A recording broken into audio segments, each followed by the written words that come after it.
The question is now, will they still be talking proud after a clash with the team of many tongues tonight? Different maps, same direction. Two upstart teams tangle this evening in Toronto.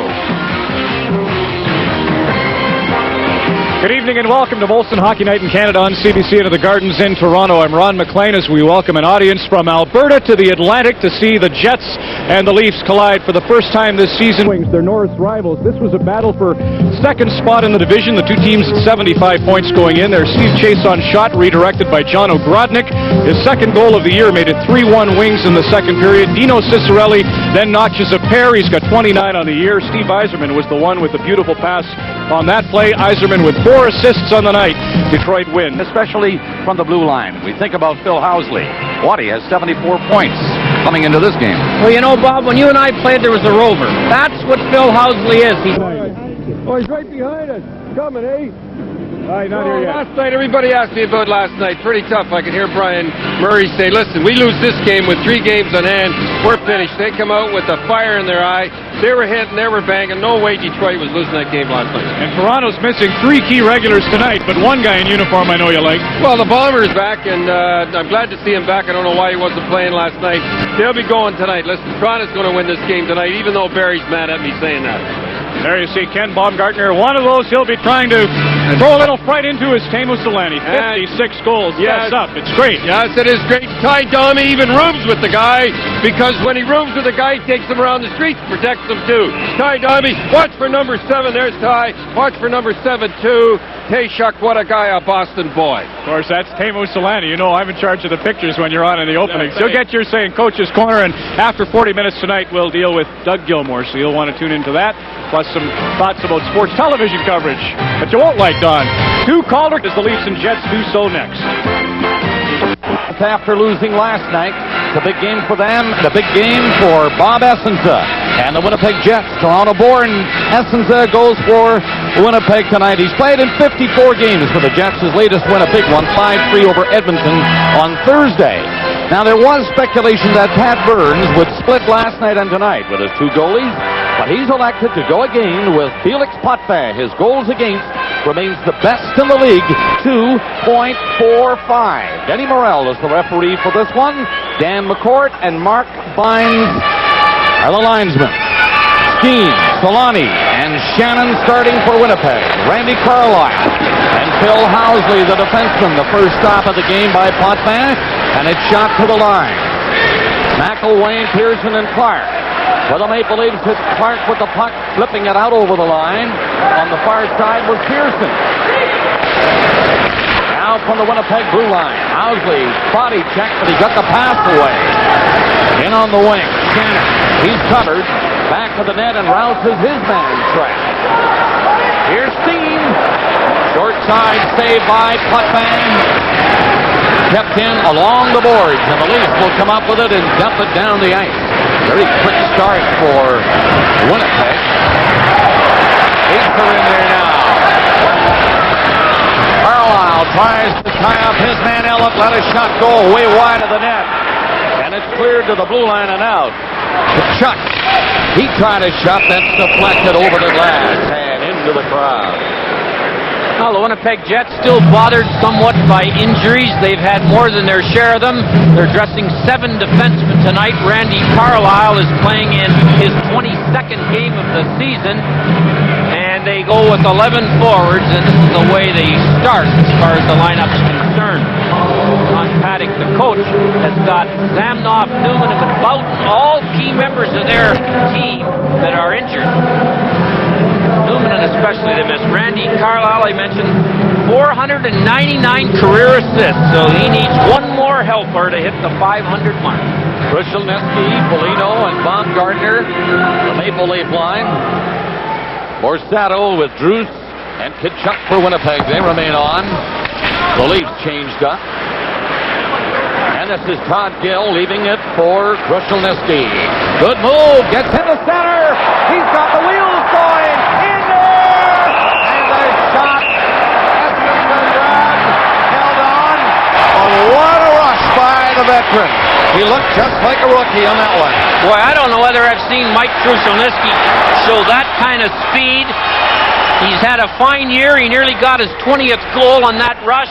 He blew by the forechecker at the Leaf blue line. He blew by the Jet defenseman at the Winnipeg blue line, but he couldn't blow it by Bob Essenza in goal for the Winnipeg Jets, who made a startling stop. What a great rush, and here's where it started. Now here's where he gets past the forechecker, and now he gets by the defenseman and cuts in.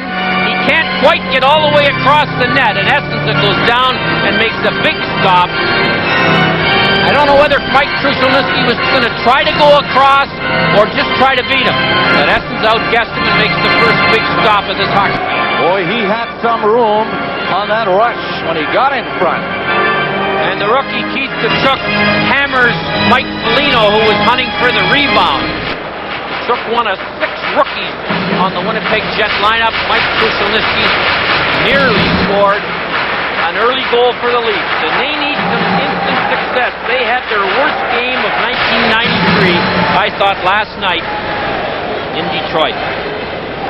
Faced off just outside the line, and Gilmore's on the ice now for Toronto, and slapped from center ice by Lefebvre. Funny Hawk got out front. Orzemski was on it quickly.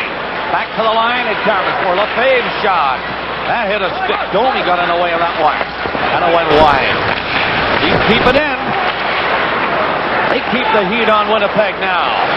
Orzemski goes for the net. Look at Gilmore, set it up. Right in front. Andrew Chuck was beaten by Bob Essenza. 2 big scoring opportunities for the Maple Leafs early in this first period. There's no score yet. Winnipeg starting back out. They don't get too far. Lefebvre up to Gilmore. Orzemski with him. Drop to the line. Andrew Chuck blocked by Essenza. These are good chances by Toronto. Lefebvre, and that hit a stick in front. Orzemski without the helmet. Tried to pass it back out, and Domi takes it. Ty Domi slipped it up to Solani. He made a good play. It's in on the wing and centered by Ulanov. The defenseman that was up there. There's a shot stopped by Potvin. Ulanov again. Sharp angle. Leafs clear it. All the way out and down the ice. And with Housley back, that's icing against the Maple Leafs. Well, this game starts with a great pace. Doug Gilmour setting up Dave Anderchuk for the excellent opportunity for the Leafs. Gilmour gets all kinds of attention. He can't go very far in this league anymore without somebody in the other team after. And even Bob Essenza is getting involved by trying to slow up Gilmour. Anderchuk got the best chance for the Leafs, and he could not put it by Bob Essenza, who made 2 in-close stops to preserve the 0 on the scoreboard under the Toronto Maple Leaf logo. McElwain line again for Toronto with Pearson and Clark. Stu Barnes for Winnipeg. Davidov and Chris King is the left winger, number 17. Davidov 11. Ellett, number 4 for Toronto. Left it in the corner. Davidov comes up with it. Tries to skate to open ice. Back to the line with a shot. Deflected, but Potvin saw it and made the save. Here's Todd Gill with Ellett. Gill playing well for Toronto lately. Got the puck up over the line to center ice. Davidov turns it back. Made one good move and another. Got the zone, and then the shot went off the stick and over the glass. Well, the Toronto Maple Leafs a little on the injured side of things now after having a fairly healthy season. Have dressed these 6 defensemen. Drake Berehowski played last night in Detroit after being recalled from St. John's. And Baumgartner is in the lineup. He was not in the lineup last night at Joe Louis Arena. The injured players for the Leafs: McCowan with a groin, Cullen with a neck, and Anderson out with a second stick violation, as Ron McLean mentioned in the opening. Ellett takes it back to the net. Stu Barnes standing in front of Potvin. Here's McElwain. He's a great skater, looking for open ice to move in. He can't find it. The Jets turn it back quickly. King comes over the line, drilled a hard shot, and he missed the net with it. Clark turns in front of his own goal. Clark wants to go. Gets to center ice. The pass hit Lawler. McElwain hangs onto it. Hit Housley with it. He tried to shoot it in. Housley feeds it back up on the left wing. Barnes takes it over the Leafs line. That's broken up. No score. Nearing the 4-minute mark of the first period. King's pass. Davidoff shot. He missed. He had Potvin back in the net when he took that shot. Coming down the ice is Gill. Gill moves over the Winnipeg line. Flips it into the corner to the right side, and there's Zazzle, his first shift. Holding the puck on the board. Berg comes in to help, and he digs the puck out, but it came back to Solani. Now he can go. Shot! Oh, Potvin made a good stop with a blocker. That was labeled for the far side. Sharpshooter, this Solani. Found the opening. Steam shot misses. Off the boards for Berg. He's pushed into the board. Zazzle waits. Puck goes to the corner. Solani digs it out. Flips it to the right of the net. And then Steen centered it. Solani drilled it. Back block. Potvin sharp early. No score. Here's Zazzle coming in. Zazzle won't be given any room. Dean Kennedy was all over him. Kept him outside. Berg missed it. Osborne comes in to pick it up. He and Zazzle. Centered! Shot by Berg. Missed. Zazzle back to the net. He had a great chance. Berg again. Winds up. Slips it through the crease. Kept in by the Maple Leafs defenseman Mironov. No score. Little over 5 minutes gone in the first period. And a great pace to start this game. Roused back. The Leafs, as we mentioned, brought back down to earth by Detroit last night, having gone 10 undefeated. Winnipeg coming off a win in Edmonton on Thursday. Here's Borshevsky. Now Mironov. That's blocked, and it'll be cleared out by Tkachuk. He gets to the center and just rolled it into the Leaf zone. Nearing the 6-minute mark of the opening period. There's no score. Crowd appreciates the pace early in the game. My staff is very good. No getting around it. Service is definitely a hands-on business. That is my job, to provide that personal touch. I think our customers appreciate the good service we give them. At Esso, we're dedicated to getting you on your way with fast, friendly service. Esso has standards, and I have standards. And the Esso card with valuable Esso rewards gives our customers great service. In my line of work, I appreciate certain things in the vehicles I drive, like performance and versatility. 93 Aerosport outperforms the competition with 4-speed overdrive transmission and more head and leg room. Aerodynamic styling. Our sports appearance package includes front-end spoiler, aluminum wheels, and Aerotech running boards. Safety is a must. Rear anti-lock brakes and driver's side airbag are standard. And above all, great towing capacity. 93 Aerosport is your Ford Mercury dealer. Another reason we're winning the West. Not magic, just great value. Play of Solani nearly scoring his 56th goal as he roars down the right wing and wires one that Felix Potvin had to be sharp. 11 goals in the last 5 games for the Generals. Quick shot from the faceoff. And Chuck nearly scored for Toronto. Esposito again, sharp as is Potvin. In the early going of this game. Potvin slapped into the corner for Borshevsky. He comes down to Andrechuk at center. Andrechuk lifted one in as he was covered by 2 Jets. Borshevsky centered it. Housley didn't want to take any chances. He just turned and fired it down the ice. Coming back is Mironov, and that's icing called against Winnipeg. Had enough scoring chances in the early going to have maybe 3 or 4 goals. It's been a great pace with some excellent opportunities for both teams. Here's a good chance for Andrechuk right off the draw as the Winnipeg forward went to the wrong man. He has to stop at Andrechuk on the way out. He didn't, and it nearly cost them a goal. Andrechuk had a 7-game goal streak broken last night in Detroit. This is his 237th regular season game in a row. And he has 12 goals in his 13 games as a Toronto Maple Leaf. Shots are 5-4 in favor of Winnipeg. And I'll bet you each team could have had a pair, one anyway. Some great scoring chances early in the game. But there is no score yet. Koshalinsky, who had the first brilliant rush of the game and was stopped by Bob Essensa, is on there now for Toronto. He's with Baumgartner, and he rolled it in. Wojciechowski does not catch up with the goal. He's covered in the zone by Mike Lawler. Lawler on the boards. Can't get it out. Back to the net to the other side. And here's Housley. Made a move to get away from Baumgartner. Slipped a pass to center. Tkachuk comes in. Passed it back. And there's a chance for Housley. Great save, Potvin! Housley was in and found the far side. But so did Potvin. Brilliant save. I mentioned Phil Housley, very dangerous, coming late. Now watch this lovely little backhand pass. A lost start in this league, and then he joins the rush. He's out of the screen, but you're going to see him back here in a second. And as you mentioned, Bob, Potvin makes his best stop of the night on the clever Phil Housley. Here's what Potvin looked at. It's very hard to pick up the fourth man on the rush as he's trailing. Housley nearly got his 15th of the year. A great glove save on that shot by Housley. Potvin sharp. Essen's sharp. And the pace great. We've got the makings of a beauty tonight. They played 7 minutes of the opening period. No score. Dave McElwain, the Maple Leafs.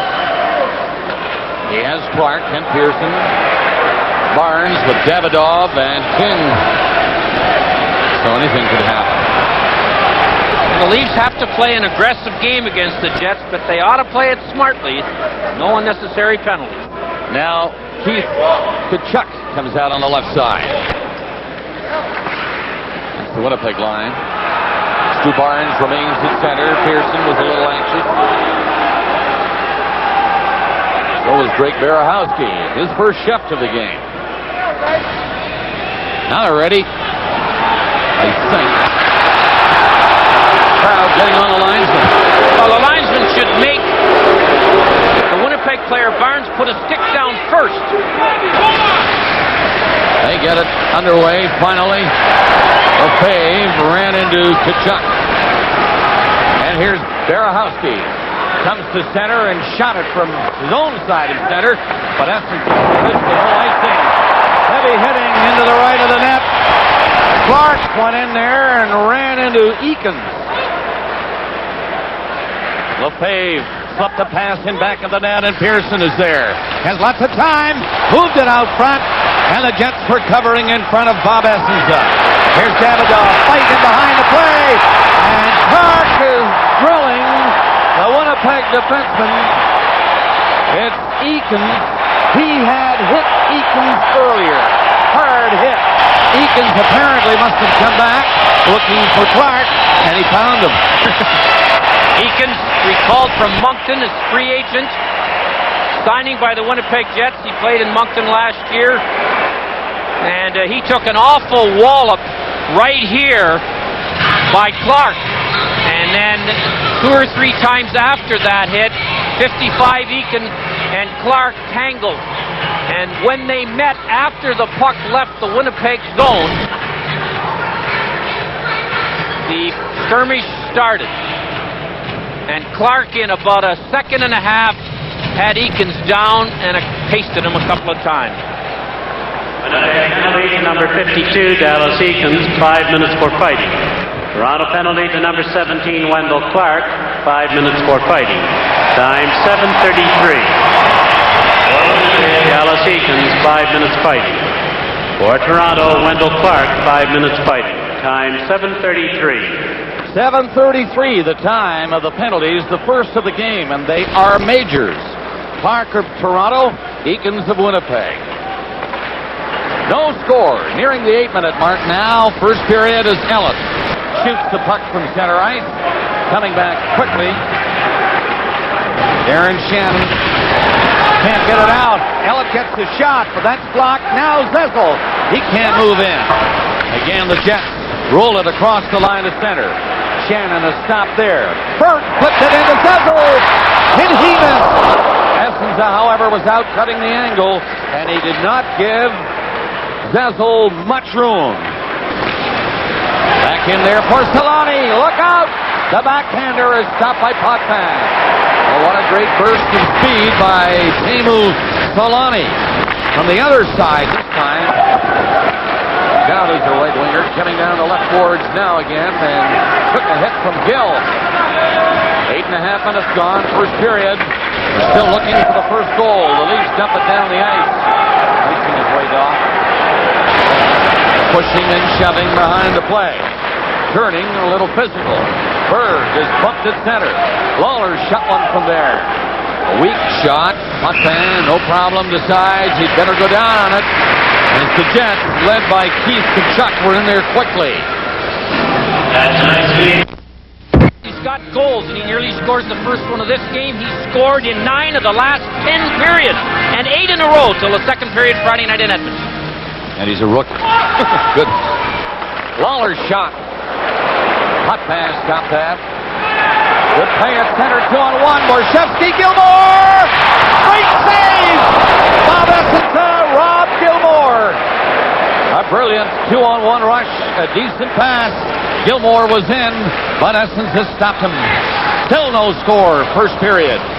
Borshevsky after the puck.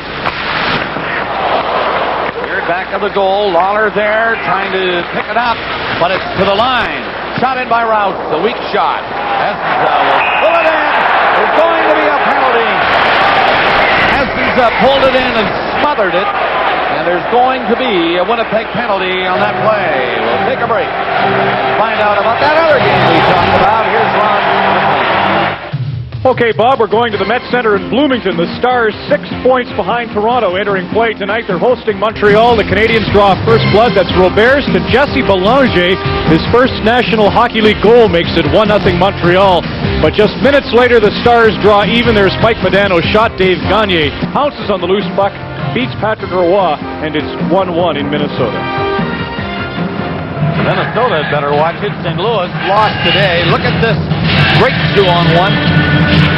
Essensa makes a similar stop. The two-pad sprawl is the one he made on Krushelnyski. Here's the penalty to Phil Housley for knocking Doug Gilmore down in front of the net. Rare spot for Housley in the penalty box. The cross-checking penalty. The Leafs, a power play. No score. First period. Leafs pass it around on the outside. Jets are happy with that. Very content to see him move it around, but here's Gill with a shot. That goes to the boards. Ellett to Gill again. Now Gill winds up. Took a shot, blocked, and it was cleared out to center ice.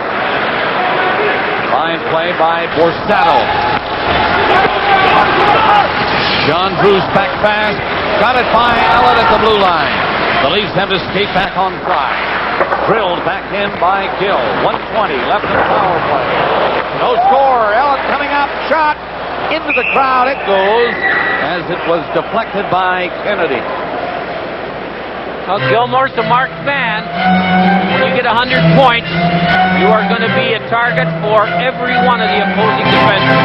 And Dean Kennedy is no exception as he runs Doug Gilmore into the glass after Gilmore pushed the puck further into the Jets' zone. The Leafs, in their loss last night, did not break the record for consecutive games without a loss. That's Bill Barilko's sweater. He was a member of the 1950-51 team that has the team record 11 without a loss. Stanley Cup winning goal. I was there, Foley, you know that? 10 years old, in Blues. Come a long way. He was a great player, Bill Barilko. Ellett and Borshevsky get the puck over the line. Borshevsky can't get a shot, though. Carlisle had him lined up. And the Jets will send the Leafs back again. 50 seconds left in the penalty. Housley in the penalty box. No score. Leafs move up again. Ellett takes it to center. Fire to pass in. That could be icing. It is. Off the boards to the Winnipeg player. An icing called against Toronto. Well, John Paddock, the Winnipeg coach, has done a real fine job of coaching these Jets. He's had an inordinate number of injuries to key players. Olsen was out a long time. Newman is still out.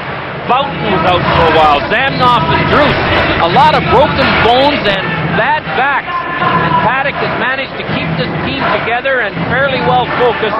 And should they get healthy, which they ought to, according to him, in a couple of weeks, they may cause some trouble in the playoffs. Talked to him this morning, and he admits breathing a sigh of relief, winning on Thursday in Edmonton. Instead of 6 points ahead of Edmonton, they now have a 10-point spread on the Edmonton Oilers. For that last playoff spot in the Smythe. The Leafs power play. 25 seconds left on it. Krushelnyski has the puck. And he waits at the boards.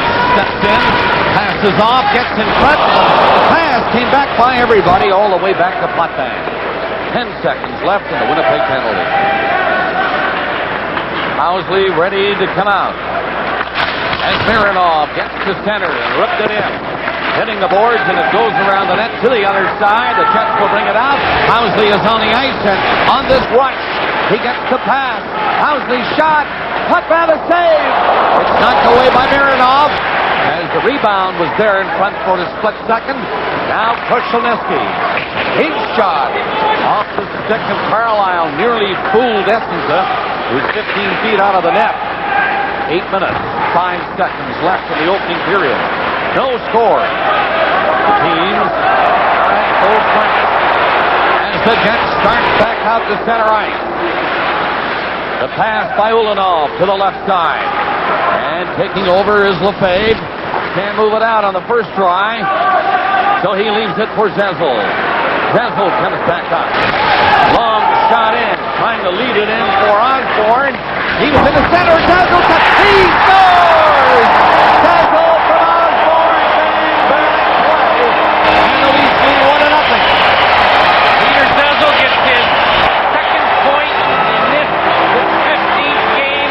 He only had one assist. He made no mistake as he fired that one up high over the right shoulder of Bob Essenza after taking a nice pass out from Mark Osborne. Leafs go up 1-0 with 7:37 to go in the first period. Zezel's been a long time between points. Scored by number 25, Peter Zezel. Assist number 21, Mark Osborne. Time 12:23. Peter Zezel from Mark Osborne. Time 12:23. 12:23, and no question. Zezel and Osborne. Full responsibility for that scoring play by the Maple Leafs. Here's Gilmore centering one. Everybody was in deep, and the Jets get it out. Now it's Olsen. Starting to the blue line at center. He shot a long one in wide of the net. Gill has it. Gill being watched by Stu Barnes. Here's Davidoff. His shot hit escape. Bounces to center ice. Olsen was heading off. Changed his mind when he saw that puck. Now Gilmore has a chance to wind up. And he dropped it back instead of going on. So Gill brings it up to center ice. Here's Borshevsky, and he can go. Borshevsky in. Nice save by Essenza. Allen backs up as Davidoff comes to center. He dropped it to Barnes. Barnes is over the line, and the pass to the blue line of Lawler, and his shot wide of the net. Leafs cleared again, and this pace continues to be a quick one. 6:30 remaining in the first period. 1-0 Toronto on the Zezel goal. Puck cleared out by Tkachuk in the center. Here's Housley, and he shoots it. Is hit immediately by Pearson. Lefebvre takes it back to the goal. He starts down a long pass to Pearson, a wicked pass, and he couldn't stop it. So that's another icing call against the Toronto Maple Leafs. Zezel from Osborne, and it's 1-0 Toronto. What a great finish. What a great week. And tremendous curling. The lady curlers of our country today. So we'll be well represented at the World in Geneva. Of course, Harry and I were just talking a little while ago. Can't believe the playoffs are getting so close. 5 weeks away.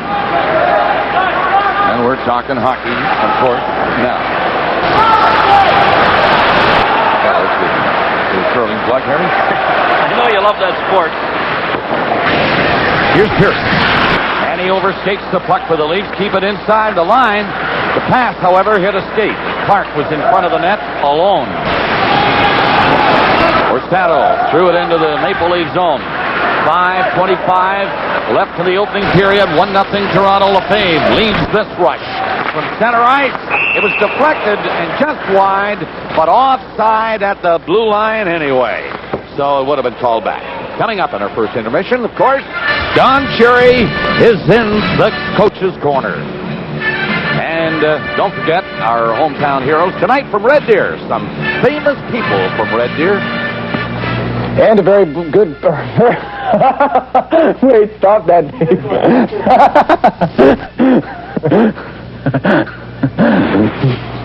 No. You can't hide anymore. Run. The way. Oh, the way.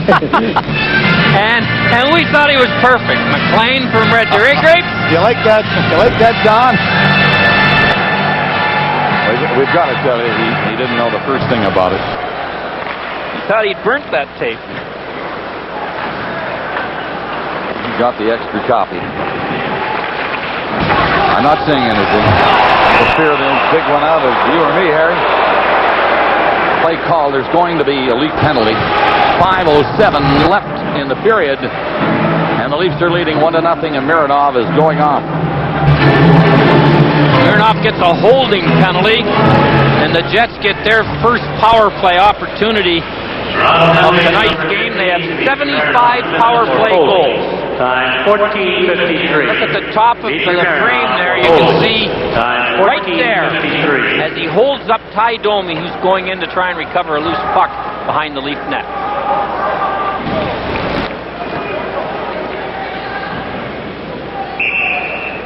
Here's Mironov in the penalty box, and now the Jets with a man advantage and a chance to tie it.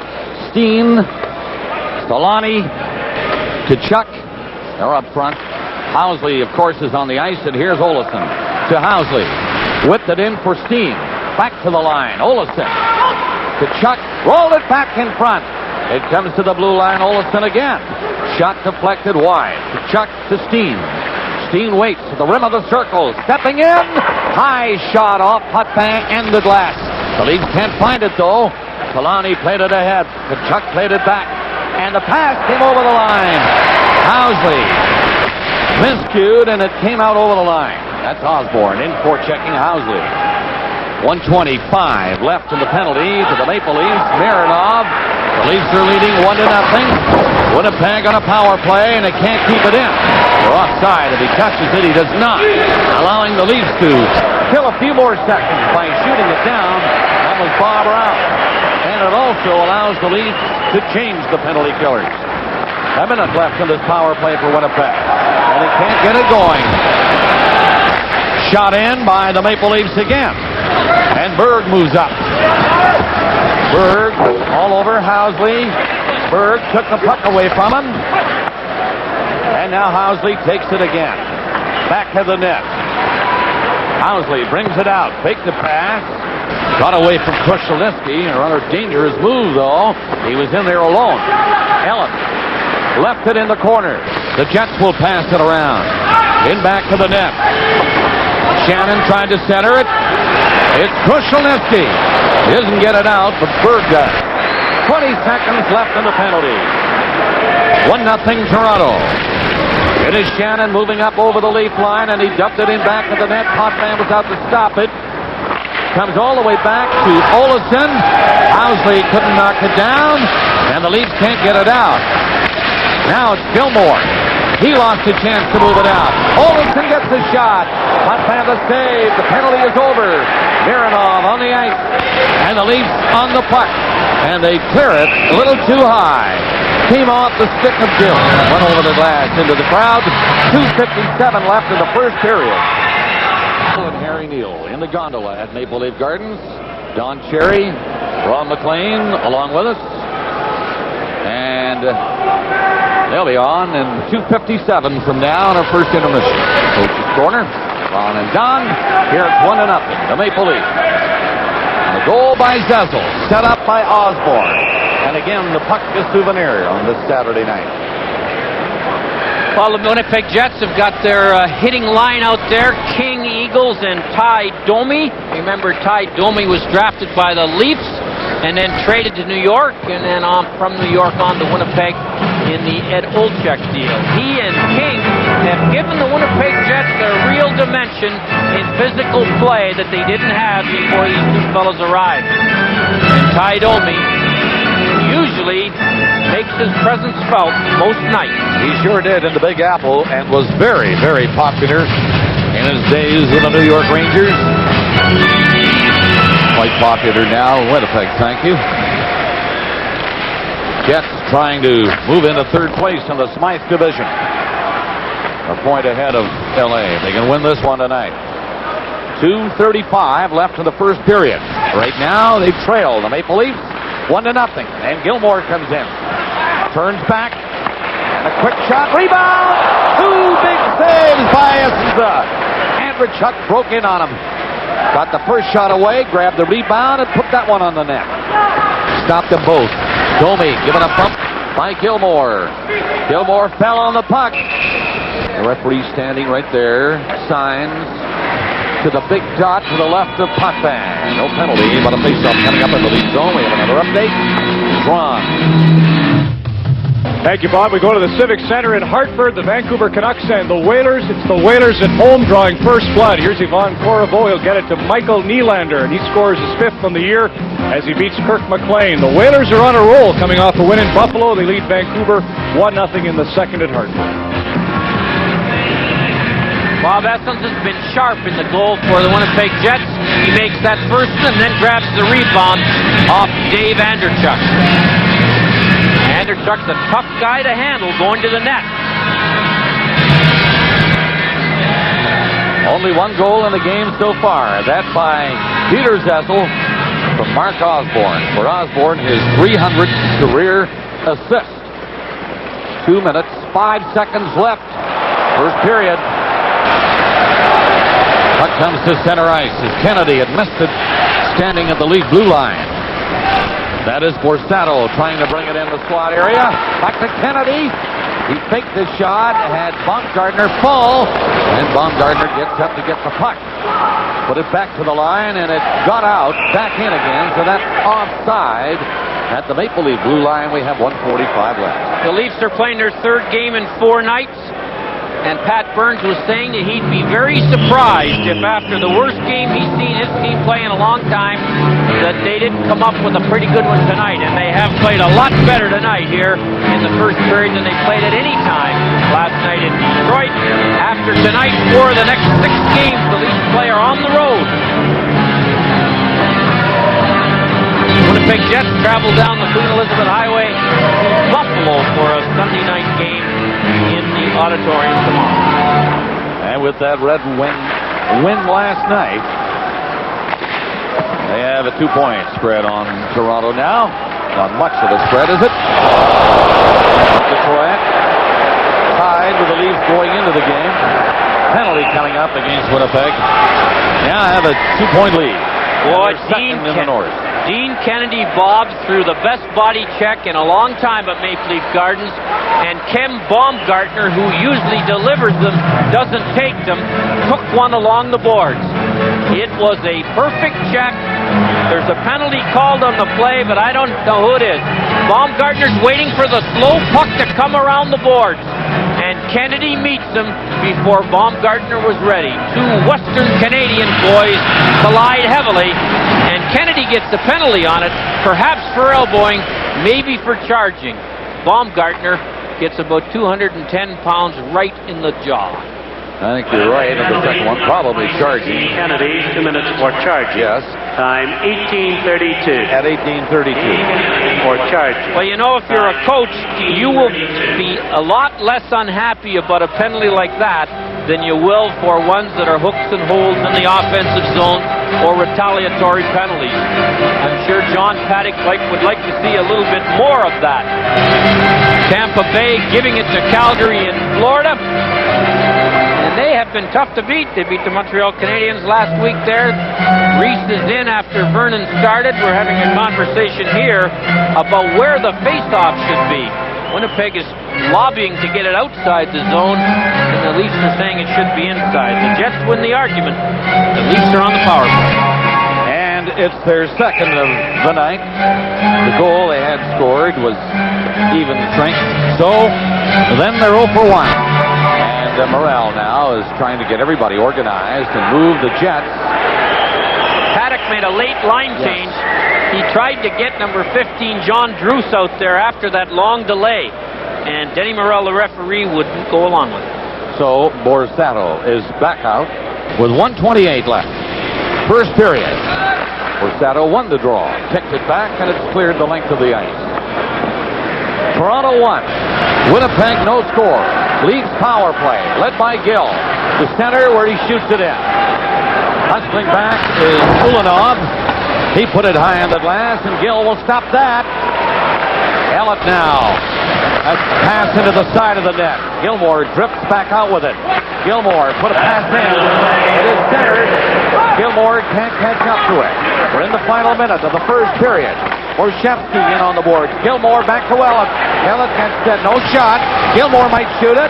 Now he comes in, and his pass goes in back of the goal. Borshevsky to Gilmore again. Gilmore gets ready. Ellett from the blue line. Over to Gill. Nobody wants to shoot. Ellett to Gilmore. Ellett again. Gilmore waits for it off the glass as Gill took the shot, and it bounced over his stick. 24 seconds left in the period. It's Ulanov for Winnipeg. Got it by Ellett, and down the ice it goes. 15 seconds remaining in the period. Ellett very quickly to center. Lifts one in. High stick made contact. The Leafs went in offside anyway, and they'll bring it back out with only 8 seconds and a bit left in this first period. Dave Ellett, a former Winnipeg Jet, he's 10th in the all-time scoring for the Winnipeg Jets with 299 points. And last night he got his 300th career assist. Todd Gill made a nifty little move to take the puck off the boards. Now he plays on the right side. Watch this. He wouldn't have tried that last year on a bet. Boreas Salming could do that as well as any player I'd seen. Take it on the backhand and get it to the middle. Long shot from center ice by Borsato. Deflected away by Potvin. And a horn goes to end period number 1. Coming up at the coach's corner is Don Cherry. The shot 12-10 in favor of Toronto. The score at the end of the first period. Toronto 1, Winnipeg no score.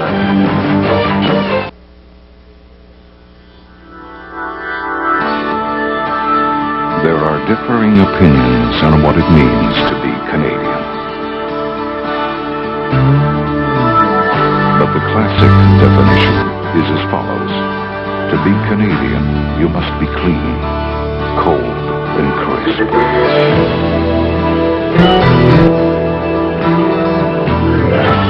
Because this is what beer's all about. Okay, now pay attention. This button plays the message. Don't touch it, you'll break it. Sooner or later, answering machines break. This button erases the message. Don't touch it, you'll break it. But with SaskTel's Message Manager, you don't have to worry about broken tapes or garbled messages. Okay. Now this button, hey, it's broke. Did you touch it? I told you not to touch it. I didn't touch it. Well, it's broke. You broke it. SaskTel's Message Manager, the better answer to the answering machine. Call us today. Take a moment to compare the 93 Ford Taurus GL sedan and wagon to the imports. Taurus comes well equipped with over 24 standard features including air, power windows, and available anti-lock brakes. You'll also discover not just one, but 2 airbags. The price? Thousands less than the imports. Wagon or sedan, just $19,995. No wonder Taurus is the best-selling car in North America. Quality is job one. It's working. One small candle. When it's cold outside, it'll warm you for hours. At Esso, looking out for your safety is part of our service. So remember, a candle is one of the essentials you should have in a winter emergency. Be ready for road emergencies with the St. John Ambulance Family Safety Kit. Call 1-800-463-ESSO to order on your Esso card. It may even save your life. You're on your way with Esso. Okay, guy, let me give you a tip. Spoon. Joey, I hear you want to marry my daughter. Well, actually, yeah. See this bowl of turkey? It's loaded with tender meatballs and pasta. You eat it with a fork or with a spoon? I eat it with a fork. I use a spoon! But I respect a man with a mind of his own. Welcome to the family.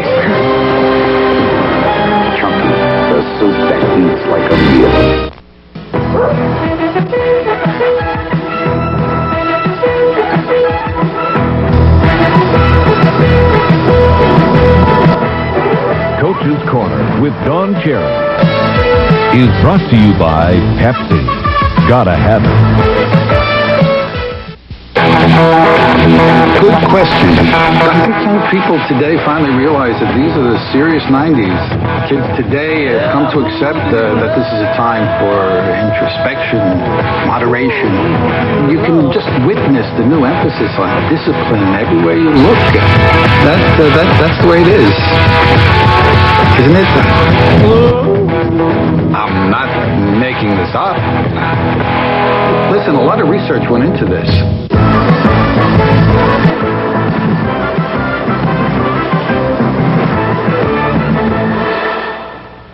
Told you looked better on me, Bruce, old boy. Bruce McCall, owner of the Los Angeles Kings, gave you that tie last week in the second Coach's Corner during the Toronto-LA telecast. Don, there was talk this week from the Canadian Association of Broadcasters of changing television coverage of hockey. At least who are these came guys? out that they would turn away from fights. Who are these guys? Private broadcasters.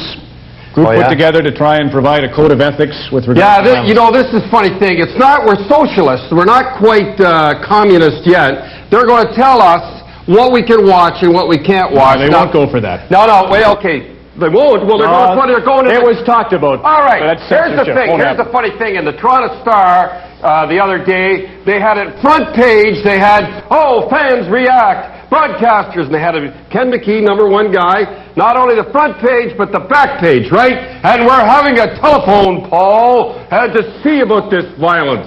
So the Paul comes in. We find out we have... should there be fights on TV? Should there be fights on TV? Right. Who's telling this story? Well, just anyhow, have a poll, and it comes out 80%, 3,000, 7,000 good people phoned in and said, yes, we should see the fight. And 800 jerks phoned in and said we shouldn't. No, you can't. So now, what do you think they did? Did they have Ken McKee do a big column again? Did they have a write-up on it? No. Here's what they had, folks, in the corner. That's what they had. All right. Now you can bet you know what? I tried to phone you all day. You were Wait busy. A minute. We're really tight. Just a minute, I know. But you can bet one thing. If it was the other way around, Ken McKee and them would have had it like that. Fans react. Fans react. Absolutely ridiculous. Little thing like that. That's what you have to watch, what we got going in the media. 80% said they'd like fights, and they're getting it in this installment of the Coach's Corner. Do you like Mighty Ducks as a name? Mighty Ducks is all right. So what? Doesn't bother me. I don't know. What are they going to put? What's Penguins? What do you have, like Penguins? Penguins stupid, too. Oh. So all right, and they're doing all right, aren't they, Mighty Ducks? Two-time champs. Yeah. I like it, too. Danny Gallivan, a beautiful service was held... Boy, I got to hurry on this one, folks. I'm telling you, Danny Gallivan was the only time he was ever reprimanded was to be on with me. We were doing a game for Channel 11, and at the end of the period, he said, Don, what do you think of that period, Don? I said, that's the worst period of hockey I ever saw, Dan. I said, the only star here is the Zamboni driver. Some of you guys remember that? Anyhow, he says, yes, Mr. Cherry, that is like a hobo's coat, shabby. And we've got it coming up. When you see the hair on me, folks, I'll tell you, pretty nice. But anyhow, I love this guy. Everybody loves him. Mark and Jim, let's run this to a great guy. From your grapevine. Right. I want to tell you how delighted I am to be in the presence of an international television celebrity such as you. I told you he was great. I told you he was great. He knows great talent, too. How did you get started in the broadcasting? Well, it was in Antigonish when I finished university in 42 with a BA, and with a BA, you can't make a living with a BA. You got to have something. That's tough on me with public school. Well, the thing is, but the thing is, with your personality. That's true. My wardrobe. I mean, you can't get that type of personality in college. That's true. You were born with it. You should be very grateful. You either have it or you don't. And you've got it in copious quantities. But let's get back. What is that? A disease? You mentioned Selke's name. 3 or 4 questions ago, and I don't think I answered as I should have. He was a great help to me in the beginning. I remember my first game in the fall of '52, going up to his office and saying to him, well, here I am starting out, any words of advice? And he was so admired in those days, still is. And one would be fearful going close to him, or even to his office, that inner sanctum. But I got up the nerve and I went in. I said, look, words of advice I'm starting tonight. He said, look, young man, he said, I want the Montreal Canadiens to win every game they play by 10 or 15 goals. Don't make any mistake about that. But he said, you remember, you're a broadcaster. There's another team on the ice. That stood me in good stead. Where did you get the phrases, candidnating? Is that how you say it, candidnating? No, well, I did that. Bobby Hull came up in the 50s. You know, everybody today, practically everybody, can shoot the puck as hard as Bobby Hull could in the 50s. But Bobby was rare when he blasted that great guy coming up in the left wing. What a sight. Yeah, it was. I got carried away one night, and I was thinking of a shot, just like coming out of a cannon. And I got letters, 3 or 4 letters from people versed in English, and they said, there's no such a word. So as soon as I knew that they were critical, I kept using it. They were listening to you. What's the other one? Scintillating or? How's that go? Oh, scintillating. Oh, scintillating. I knew it was something like that. Yeah. I know I get in trouble all the time. I'm ready to fire me all the time. I did that in a Quebec playoff game, working with Dornhofer one night. And I said the Bouchard made a scintillating save, and then we had the replay. The puck wasn't even on the net. You remember my game in Montreal Farm? Oh, yeah, 1954. That's right. Well, you know, if you were going to play one game in the National Hockey League, you might as well play it in the Shrine. Yeah, I took a regular shift, too. Yeah, and was Beliveau out on the ice when you... Beliveau was on the ice. My claim to fame, the National Hockey League got a penalty against him. That's it. That's my career. Not bad. But I got famous later. Oh, indeed you did. You played in Three Rivers. Ooh. Danny, let me tell you something. I got to shake your hand. Of all the shows, this is the truth. I wish that this show had been 3 hours long. I could have gone on. I love this guy. I'm telling you, let's give him another hand. I love him.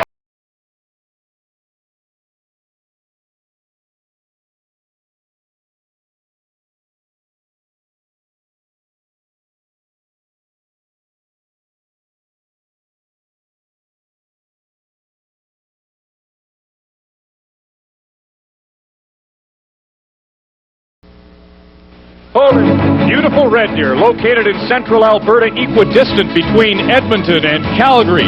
Just over 56,000 citizens proudly involve themselves in sports year-round in this community known for oil and agriculture. For many years, the Red Deer Arena housed hockey memories.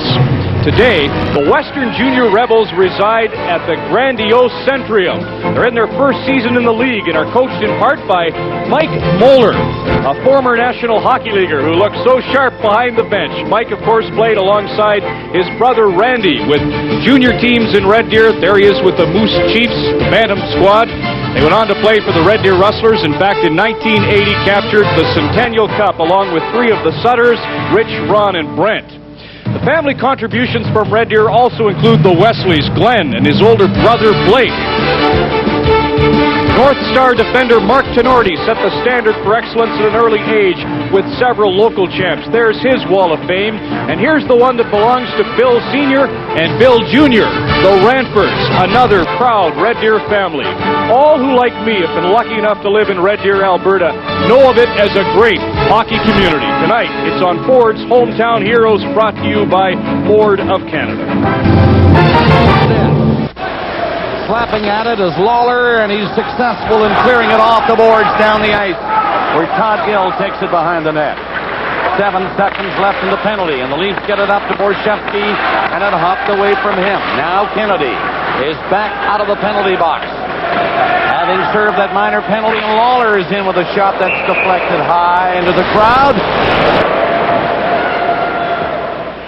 This portion of Molson Hockey Night in Canada on Hartford Castles 2 goals as they are leading Vancouver. Minnesota could do the Leafs, or Montreal could do the Leafs a favor. Minnesota's beating them. Boston, as we know, won in overtime this afternoon on a Bork goal. Quebec is pounding the Rangers in Quebec City, backing with 4 points. Tampa Bay has got Calgary by the throat in Florida. And this one...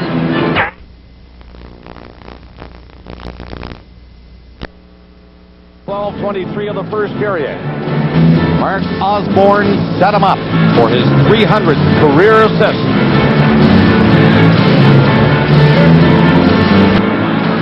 Zazzle against Steen. Inside the Leaf line. Rouse takes it. Goes behind the net and waits for Zazzle to come back. Goes by Zezel the other way. Now Zezel knocked down the pass at center, and he comes in. Zezel dropped into the line. Berg's shot is blocked by Carlisle, and then it went high into the glove of Bob Essensa. Randy Carlisle, the legs have gone, but the head's still there, so he doesn't take too many unnecessary steps. And of course, he played for the Leafs in 77-78. And this is the way he looks now. He's had a long and very distinguished career with one Norris Trophy stuck in there at one time. And Carlisle, number 8, comes over and deflects the shot up. So it's an easy one for Bob Essensa to handle.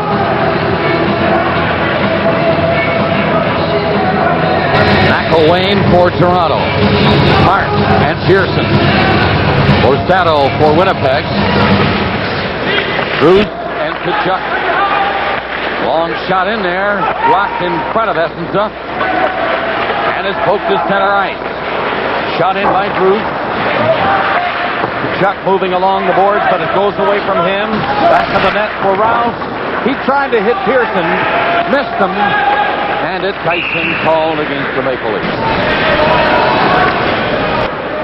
Well, Phil Housley, we talked about him in the opening. He is has a great offensive imagination. He gets himself into trouble defensively in the 5-on-5 situations because he's not very big and has a tough time handling opposing forwards. Although he's the leading point getting defenseman in the National League, he's a -19 at the same moment. So that is about the only blur on his statistical information for this 92-93 season. Played up front for some time with Buffalo. But is solid now, back on defense for Winnipeg. Olsen didn't shoot. Shadow. Set it right under the stick of Pearson. He starts Clark out with McElwain. McElwain trying to rush in. He'll get there at the far side. Push it to the corner to Clark. Here's Pearson behind the net. His pass to the blue line, and it was cleared. Tkachuk spinning away from McElwain. Gets it over the Leaf line and backhands it around the net. Hotbank coming out to clear it up to Pearson. Pearson bumped. Olsen kept it in. And Mironov will take over. But he's going to be checked. However, it's Clark for Toronto. High pass intended for Pearson is knocked down with that high stick of Olsen, and the play is stopped. Well, Frederick Olsen, had he not knocked that one down, Pearson may have been able to walk in alone on Essensa. 8 of his 11 goals have been on the power play this year. He has 21 assists, so 29 of his 39 points have come with the man advantage. 25 points in the Winnipeg Arena, 14 on the road. Frederick has only played 49 games, and he's sadly missed when he's not in the lineup for the Winnipeg Jets. Again, Toronto comes out with Krushelnyski, Foligno on the right side, Baumgartner on the left. Barnes at center ice for Winnipeg. King and Davidoff. That's Ulanov trying to shoot it out. It goes around the net to the other side for Eakin. He just sidestepped a hit coming from Baumgartner. Here's Berehowski for Toronto. Up to center ice and shoots one to the corner to the right of Essensa. He's out of the net. Foligno is checked. Berehowski's shot, and he missed by 4 feet. Davidoff coming to center for the Jets. Gets to the Leaf line and tries to do it himself. King passes back. And here's Ulanov's weak shot. And Foligno will try to clear it. It got out over the line off the couple of sticks. Jets shoot it back in. Hotman will stop it. Lefebvre quickly to Foligno. He was slow moving on it. Lefebvre again. King missed it. And it's Foligno pushing ahead, but it's slapped back in by Ulanov. Nearing the 4-minute mark. Second period. 1-0 Toronto. Krushelnyski shooting one in. Relief defense changes. Lawler back there fell. Got back up in time to move it. Andrechuk tried to sweep it toward the net. Borshevsky is in there, knocked it loose. And at the far side, it's cleared back out by Solani. Back in again. And the shot is shot. The shot for Shefsky again. Scramble in the goal crease. And it's kept out. Get it up to center. Tommy Allen to shove it back in. Essendon covering. Hooks it up on the boards. There's Berg. Moving in is Gilmore back of the net. Gilmore shaking off a hit. Gilmore centered it. Berg is tied up by Lawler and the goaltender hangs on. Dave Anachuk got another opportunity. Didn't get a lot of wood on it. He had 6 shots on goal in the first period, and 3 of them were excellent scoring opportunities. Bob Essenza has been sharp in the Winnipeg net tonight, keeping the Jets alive. And here from over Essenza's head, we can see the Leaf chances here. Housley goes down and makes the shot block on Borshevsky. Borshevsky recovers the puck. Anachuk can't get it on his stick as he walks out from behind the net. Former Leaf Kevin McGuire watching the game. He's now trying to launch a career as a referee. We all know Paul Stewart, who played a lot like Kevin, has turned into a very competent referee in the National League. Here's hoping we'll see Kevin McGuire someday. Toronto 1, Winnipeg, no score. And they're coming up to the 5-minute mark. Second period, the chuck comes in from an angle. Montana reaching out to steer it away. And the Leafs bring it back out. Up to center and going in is McElwain. He can't get by Kennedy. And the Jets shoot it down the ice. Rouse will pick it up before it hits the red line. And he's hit by Kachuk. Pearson listed. Now the icing call. Kennedy can get there before McElwain. Barely. Icing called against Toronto. It is 1-0 Maple Leafs, and we'll return to Maple Leaf Gardens. Beside Steve Stavro watching the game, and that's the son of Gold Judge, Steve Jr. at the north end of the Gardens. Keon, of course, former captain with the Maple Leafs, winner of the Conn Smythe Trophy. It's a big year the Sox came to play for the Maple Leafs. He played well. Toronto leads this hockey game 1-0. They've hit the 5-minute mark of the second. Winnipeg on the move. King is in front of the net. Domi tried to circle and jam it in the far side. Lefebvre. Domi in there hitting. He ran into Lefebvre as he cleared it. Ulanov shot it on the boards to center. The Leafs are on the puck. And it's Gilmore inside the line with Borshevsky, close quarters. Berehowski was standing there with him, but he had to back up. And Lefebvre slapped it hard back in. Dallas Eaton with Ulanov. Ulanov's pass is knocked down. High stick. Play stop. And we'll be back after this. Only goal of the game in the first period. 12:23. His 10th of the season. 1-0 Toronto. We're nearing the 6-minute mark of the second period. This is Mike Lawler with the puck for Winnipeg and starting out. Dropped it back. Housley didn't expect that. But he made a pretty good move on Berg to get it up off the board. Shannon slapped it toward the Leaf net. Bill got back against Solani. Dessel scooped it along the board. Berg there, can't move it out. Winnipeg keeps the pressure on, but it's off the stick of Steen. And Lawler has to back up. Osborne chasing him all the way. The pass to an open wing. Shannon won't catch up to it. Todd Gill. He's back deep in his own zone. Now Allen. He finds Osborne. Osborne from center shoots it in. Berg is moving up along the board. Lonnie slapped it back deep in his own zone. Now he takes the pass at center. Kalani moving up over the line, but the Leafs are back to break it up, and Gilmore was there.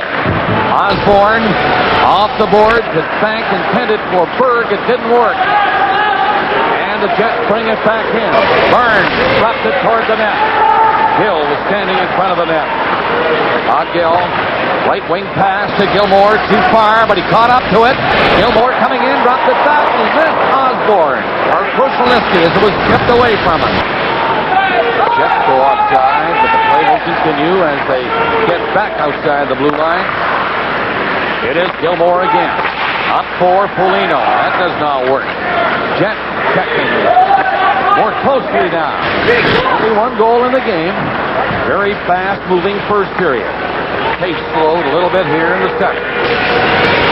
Long pass in for Gilmore, but he's offside. Close call. Nearly hit a Winnipeg stick. Gilmore's offside. Well, a game of some interest in the Leafs occurring in Minnesota. 2-1 Minnesota. Patrick Waugh has been hurt. A hip flexor injury. Andre Rossico is now in goal. And that's bad news for the Toronto Maple Leafs. Cheering for Montreal tonight, I'm sure. There's Lawler. He's getting his right skate sharpened.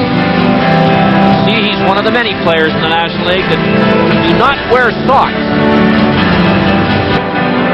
Going into this game tonight, as you mentioned, the Canadians and Waugh injured. We'll try to bring you up to date on that injury, the extent of it.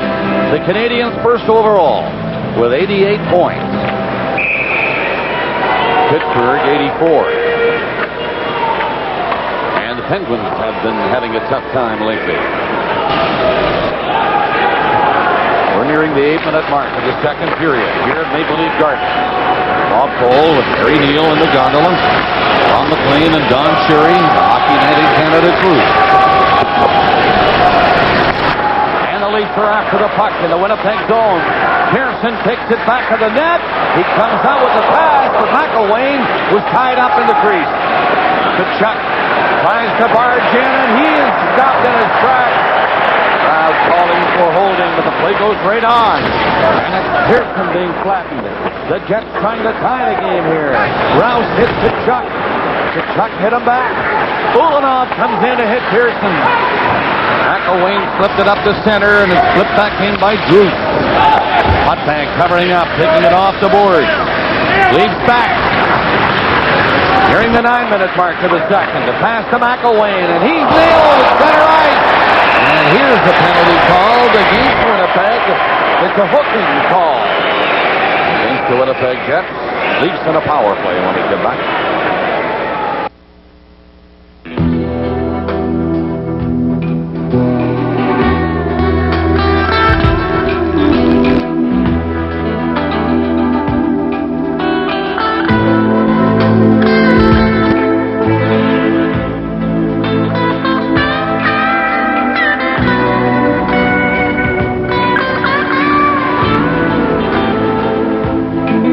Molson Special Drive, the evolution of beer.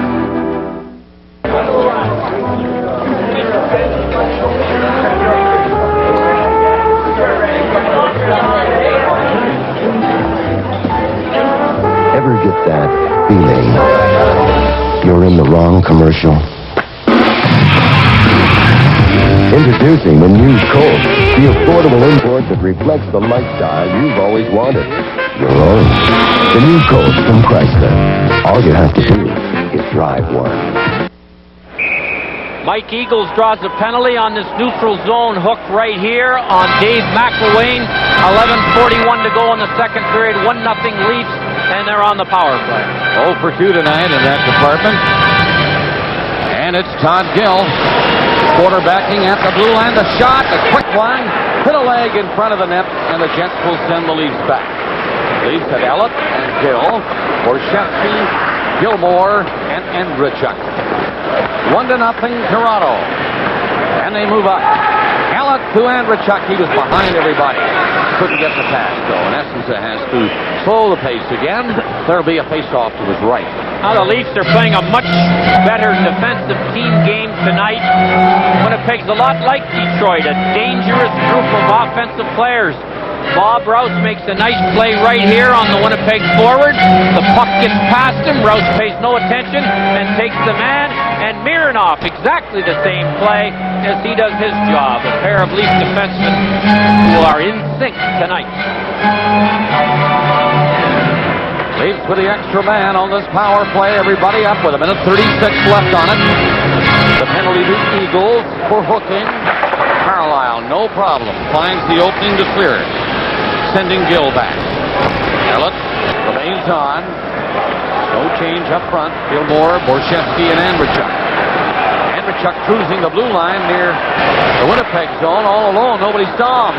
Gilmore stick handle through. And then the Jets pick it up off Gilmore.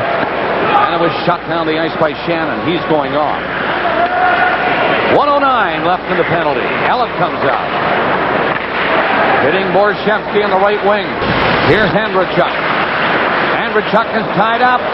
The Jets get it out of there again. And Ellett turns back with it.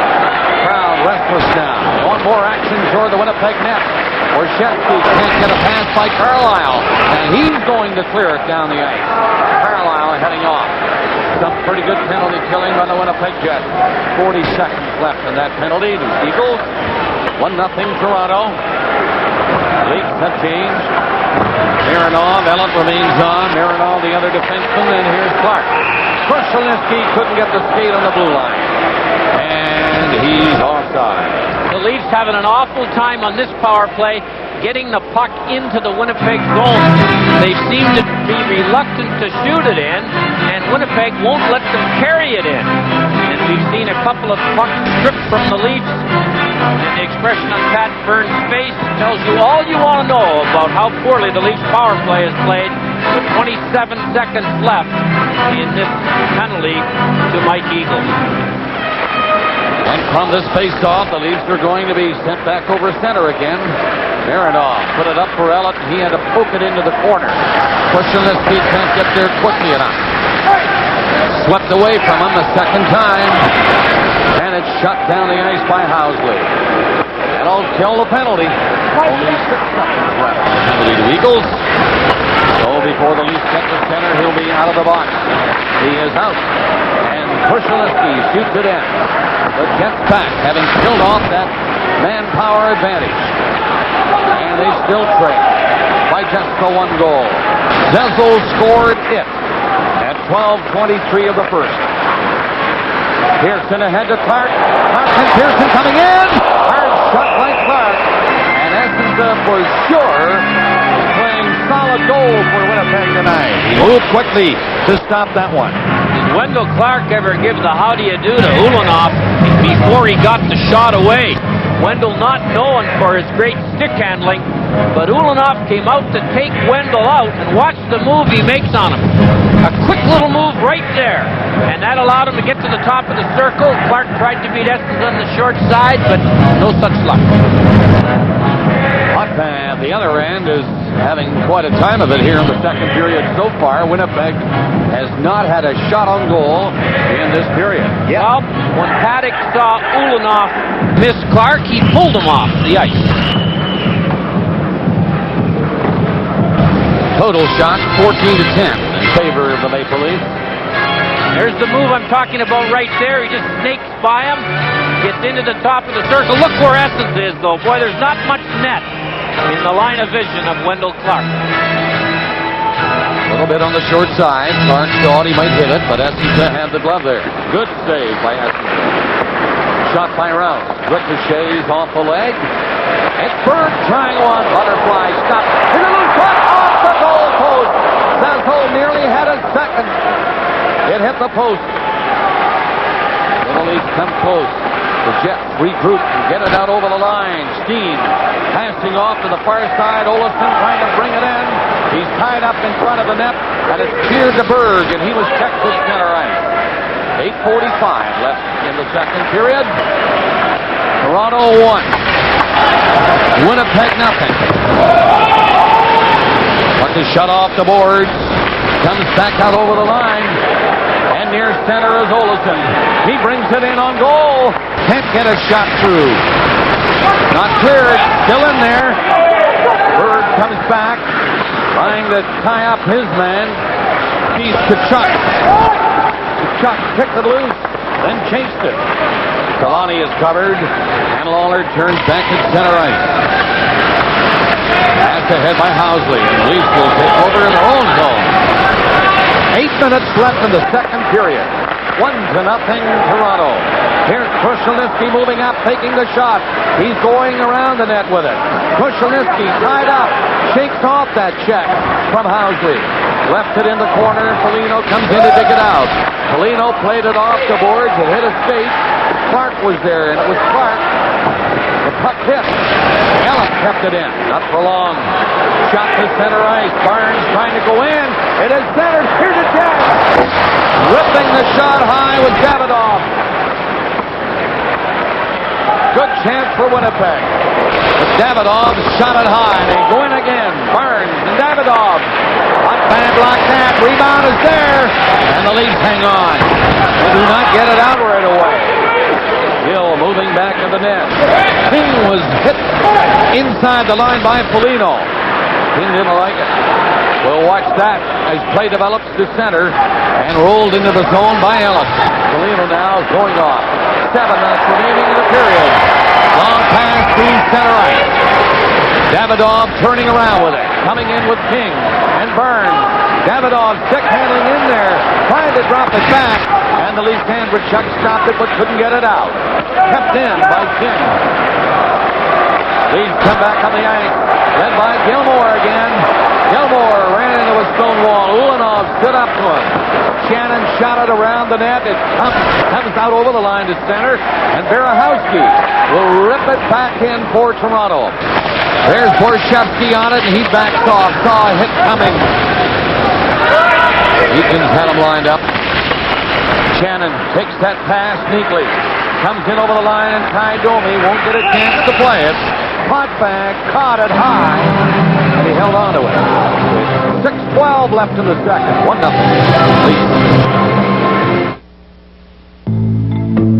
Some things you buy for today. Some things you buy for tomorrow. And some things you buy for the day after that. Durability. At Sears, it means something. Some say that we are not alone in the universe. Others say intelligent life surrounds us. Paramount Pictures presents the true story of one man who just may know for sure. They took it. Fire in the Sky, based on the Travis Walton case, starts Friday, March 12th at theaters everywhere. We've been offering value for 40 years now. Because if we ever stopped, you'd stop coming in. And who could blame you? Value. At Sears, it means something. We have 6:12 remaining in the second period, and coming up in our second intermission, after 40 minutes, we invite you to stay tuned. And Ron McLean will stay tuned after 40 minutes. 1-0 Toronto. Zezel the goal in the first. Osborne the only assist. Elliott putting the puck on the glass and over it into the crowd. Well, both teams playing very conservative hockey. Solani showed signs of being a threat tonight in the first 7 or 8 minutes of the game, but we haven't noticed him since. He's the lock for the Calder Trophy as Rookie of the Year. Gretzky said he ought to get some votes for the Hart Trophy. Nobody's ever won those two in the same year. 72, Dryden won the Calder, runner-up for the Hart. 70, Esposito won the Calder and was runner-up for the Hart. That man you just were looking at, ready to stop Carlisle. He can't! It went over his shoulder. He was going down. Carlisle fired the shot from inside the blue line. And it went high. I'm not sure if Felix Potvin saw it. Well, I don't think he did see it, and Carlisle got a lot on it. The puck came right off the face-off, back to Randy Carlisle. It was kind of half rolling, and he shot it. And it went by and through a few players. Here's a better look, and maybe we can see what happened. It may have been entirely screened as Potvin appeared surprised, and it may have hit a Leaf defenseman in the shaft of the stick. Carlisle, who at one time was one of the better offensive defensemen in the league, gets his second point of the season and his first goal. 13:57. Randy Carlisle from Thomas Steen, time 13:57. From Steen because he won the face-off cleanly. Right back to Carlisle. 13:57 the time of the tying goal by Randy Carlisle. So the Jets to tie it.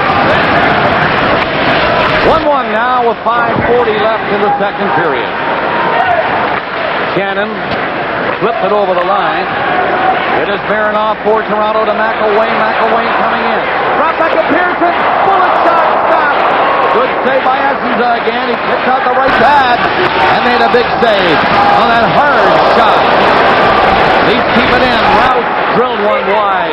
It's loose. McElwain scores. McElwain gives the Leafs the lead again.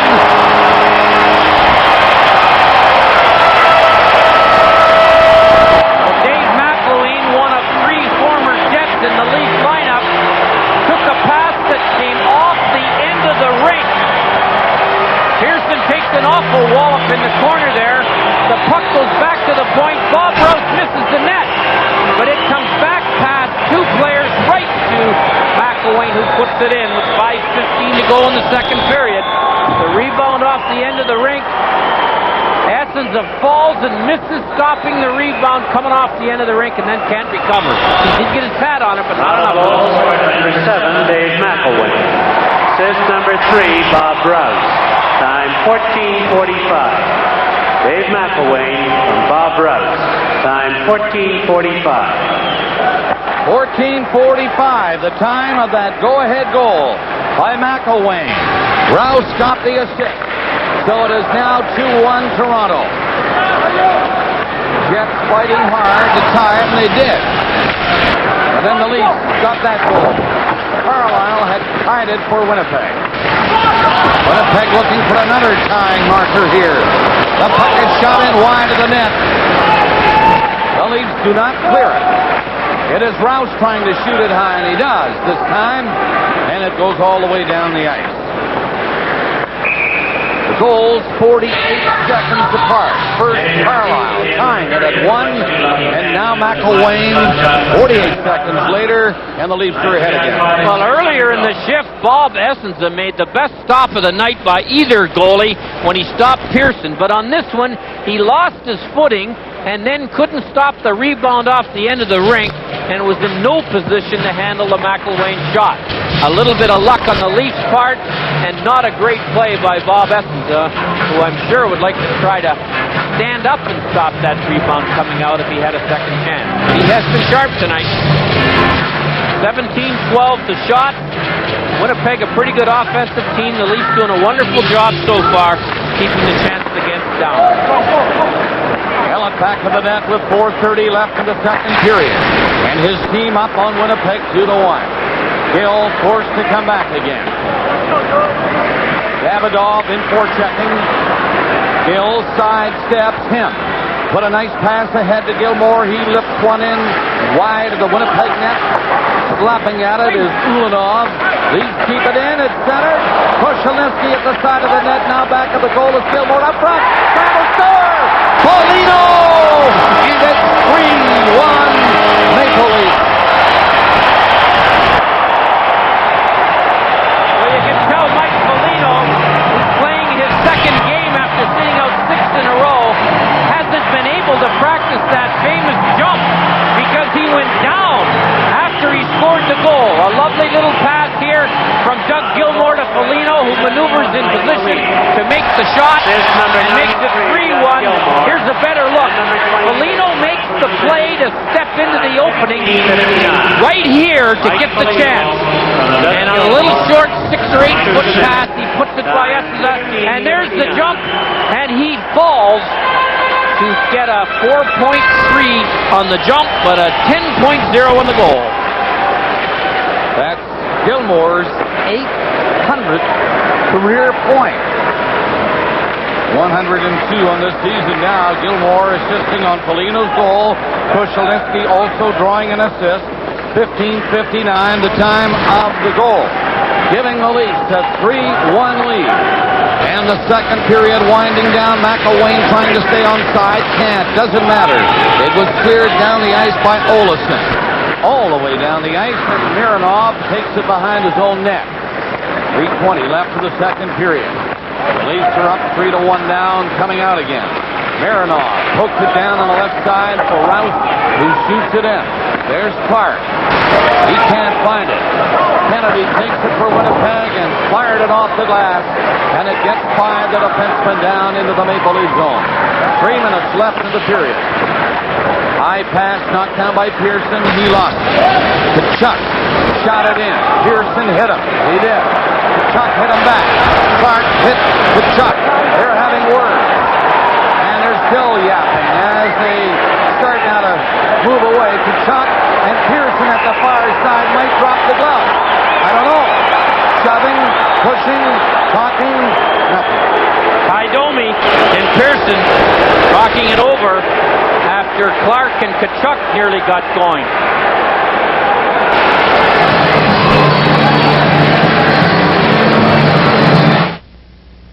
When it only comes around once a year, it's called Bock. Molson presents Bock Reserve 93, a darker, more full-bodied 6% brew available now in limited quantities at regular beer prices. Try it while you can. We saw that we could move the windshield forward on a sedan and reduce wind noise while increasing visibility. We saw that moving the wheels toward the corners would result in greater stability and more passenger room. We saw that this cab-forward design is not only more aerodynamic, it looks and feels like nothing else on the road. And when you drive it, you'll see it for what it is, a radical departure. The all-new Intrepid from Chrysler. Although man is composed of over 90% water, he doesn't have to feel wet. For effective, long-lasting protection against wetness and odor, use Arid Extra Dry Antiperspirant for Men. Dryness designed for men. Okay, it's Domi and Pearson on sportsmanlike conduct penalties, handed out by Denny Morrell here, and Pat Burns, the lead coach, is quite upset. Well, he's quite upset about one of two things. He thinks that Kachuk and Pearson should have got the penalty, and then Domi jumps in to Kachuk's rescue. And this is what Pat's arguing about, that he thinks the Jets should get 2 penalties. Look at the right glove of Domi. He had been on the ice all right. He circled all the way over from the left wing to the other side when Kachuk and Pearson were pushing each other, very likely, and Kachuk very quickly jumped off the ice, and Domi took over. But Domi and Pearson are in the penalty box. With 2:41 left in the period. 4 skaters aside, Bob. This is the time when Bill Housley could jump into the rush to turn a 2-on-2 into a 3-on-2. Carlisle had tied the game for Winnipeg, and then the Leafs got 2 quick goals in 2 minutes and 2 seconds to take a 3-1 lead. With 2:20 left in the second period, Housley back icing called against Toronto, and it's getting a little chippy. Well, it's always a little unnerving when you're coaching and the president sits right there where he can observe how your team's playing and how you're handling the bench. Shankro, Cliff Fletcher, not nearly so active. He's about 300 feet away from Burns, high above the ice surface here. Assistant coach Mike Murphy. And there's Mr. Stavro, the owner of the Leafs, and Dave Keon, who is the alumni guest. The Toronto Maple Leafs under Cliff Fletcher making the alumni of the Leafs feel much more involved with the current Leafs, which is a nice move. He nearly got in on that faceoff. He won it cleanly again, and he nearly got in for a shot. Essenka will come out. Scooping it right to Osborne, though. He nearly set up Zezel. The Winnipeg Jets come out, led by Solani and Housley. Housley and Steen over there. Back to the line, though. Lawler's shot. That's wide. Solani looking for the rebound and takes it off the board. One hand on the step. He's strong. Solani can't get in, though. Lawler can't get in. Osborne poked it off his stick out. 1:40 left in the period. 3-1 Toronto. Winnipeg moving up with a long shot. No problem for Hotpan on that long shot by Steen. On the net. Gilmore starts the Leafs out again. It is Lefebvre bringing it up over the Winnipeg line, and he dumped it off to the corner. There goes Gilmore to pick it up quickly. Left it, a quick shot by Andrechuk. Here's Andrechuk again. Gilmore! And he can't put it by Essenza. 2 big chances. 1:10 left in the period. It is dropped neatly. Davidoff tried to return it. In front of the net with a hard shot. Up high now. It's deflected. Barnes had a good chance. Puck had the angle covered. Andrechuk and Gill, the defenseman, moving in deep. Gill back of the net with the puck, looking around for somebody open. Can't find anybody, so he hangs on to it. 40 seconds left in the period, and Essenza decides he'd better go down on it and hang on to it. Gill is in there pushing and shoving with Ulanov. Frederick Olofsson having a devil of a time handling big Dave Andrechuk in front of the net. We have this update now. Here again is Ron McClain.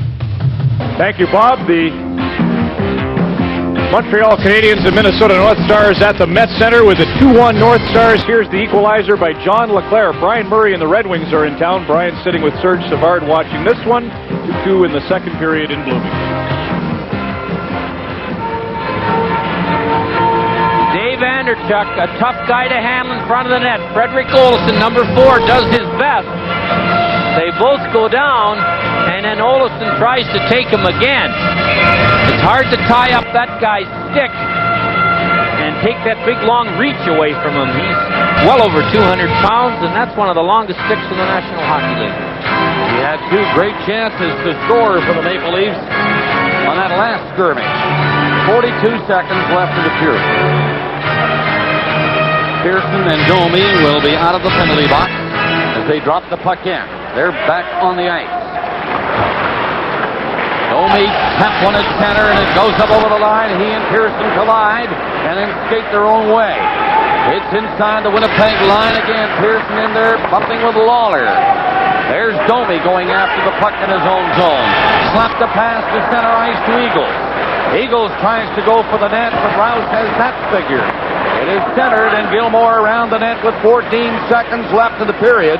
It is lifted high, and it goes rolling inside the Winnipeg line. Only 5 seconds left in the period now as the Jets, Eagles, he gets it to center, and then Borsato got over the line but does not get a chance to put a shot on the net. And a little pushing and shoving at the horn.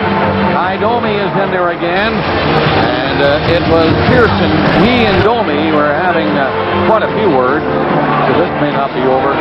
Domi leaves for the Winnipeg bench, or rather dressing room, and Pearson is headed off now. The officials get them apart. Coming up in our second intermission, after 40 minutes.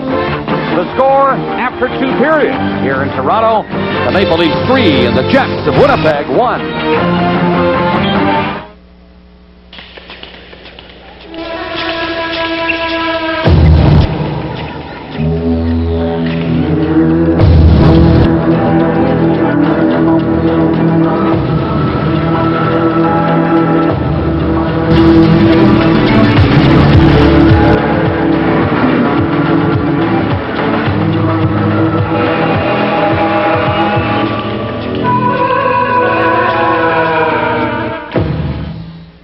Your VCR is a pain to program, then get rid of it and get the RCA VCR with VCR Plus built in. To record a show, just look for the VCR Plus code in your TV listing.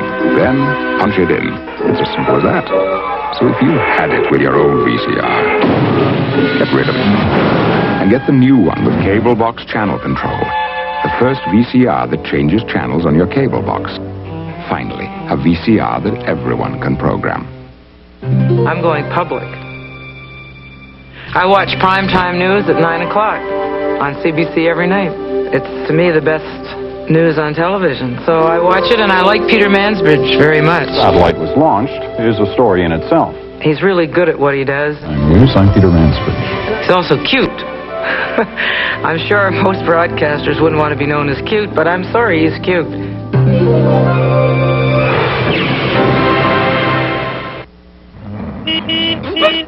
Hey, Dad, check out my new car. How can you afford this? But, Dad... The all-new Toyota Corolla. In my day, we knew the value of $1. Didn't I teach you anything about money? But, Dad... Roomier, quieter, and now a better value than ever. What have you got to say for yourself? It's a Corolla! A Corolla? Why didn't you say so? Come on, kids, let's motor. Did we mention more power? The all-new Corolla by Toyota, a welcome addition to any family. When it's time to kick back, what Eat More gives is dark, chewy toffee loaded with peanuts.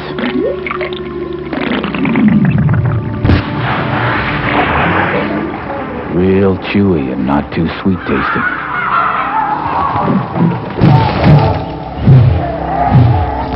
So what Eat More takes is time. Eat More. It's a real long chew. If you think controlling wild oats early, before they compete with your crop, is important, you come to the right place.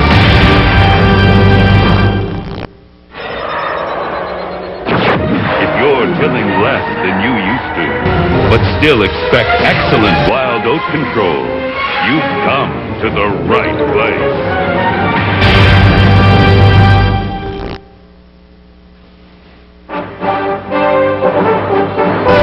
CBC News with Wendy Mesley. Here are some of the stories we're following for tonight's National. Canada's next Prime Minister will be picked on the second weekend of June. That's when the Conservative Party will wrap up its leadership convention. The party's national executive announced the date at a meeting today in Ottawa. It also announced a spending limit for the candidates, $900,000 each. The government's House Leader won't be running in the next election. Harvey Andre told his Calgary riding today that it's time for a changing of the guard. South Africa's constitutional talks will resume next month. A number of groups, both black and white, will talk about plans for a non-racial election. And in Waco, Texas today, an appeal. The FBI called on the leader of a heavily armed religious sect to surrender. We'll have more on those stories later on the National. Now, back to Hockey Night in Canada.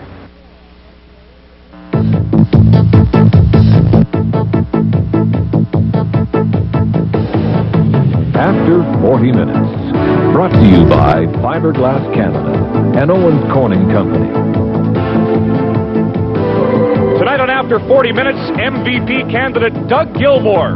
And a word about the future of television sports coverage. When you're looking for the best insulation for your home, remember, not all insulation is the same. Watch out for imposters. Do it right. Do it pink. Aerobic strength greater than almost every sport. Yet when the judges are watching, ballet is grace under pressure. Ashley Herod, magic. Part of the best freestyle ski team in the world. Canada's team. The secret is out. Welcome back to After 40 Minutes. Thursday morning, a CP story which made front-page news in many centers across Canada dealt with violence in the National Hockey League and on television. A CP story which was later refuted by the chairman and CEO of the Canadian Association of Broadcasters, Michael McCabe. Let's begin with the story as it appeared in the Toronto Star. At least I have that copy with me here.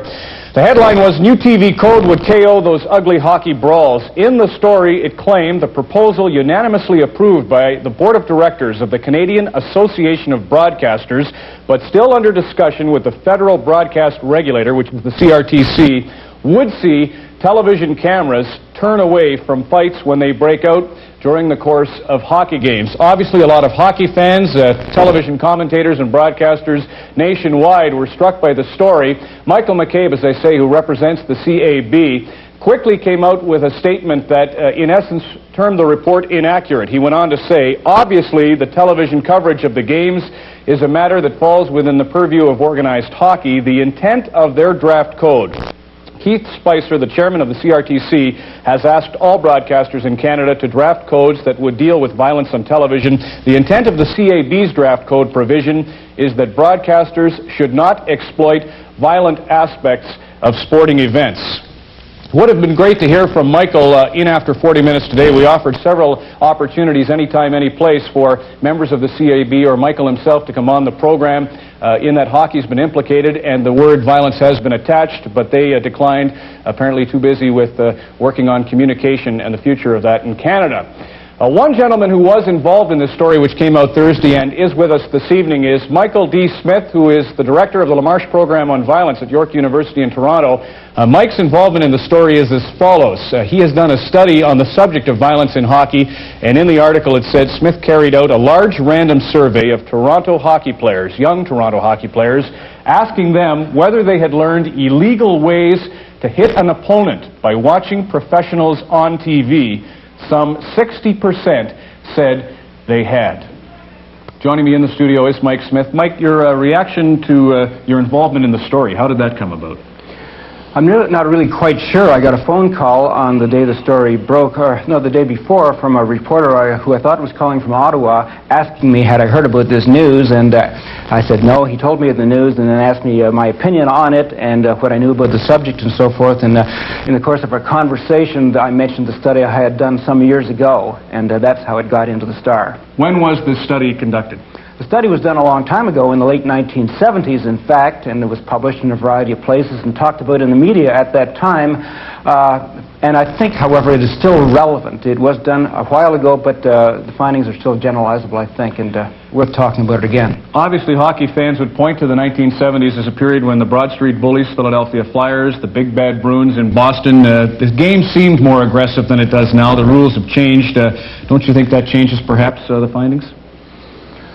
Well, the professional game has changed, although how much I'm not quite sure. There's been some cosmetic changes. I don't think fundamentally it has changed over many decades. In fact, players still fight, for example. We don't have the mass brawls, that's true, but we still have dirty play and cheap shots and illegal use of the stick that results in injuries and lots of fighting. So I don't think that it has changed fundamentally. And you can't prove that it's changed or not changed by calling on statistics such as penalty minutes, because they vary within a season and over the seasons depending on whether there's a decision to crack down on penalties and so forth. So I think it is relevant. I'd like to follow on the point, though, that you feel what's happening, let's say on Hockey Night in Canada, has an impact on youth who are watching. Explore that and try and further that theme. Well, I'll refer again to the study. We did ask what they had learned, and a significant portion of the players said they had learned a variety of dirty tricks, acts of violence, how to fight and so forth, the techniques of fighting and other acts of violence. We then asked them to describe what they had learned, and they did so, sometimes in colorful detail. How to trip properly is a phrase, a response that stays in my mind, as a matter of fact. We then asked another question: how often have you performed what you learned in your own games this past season?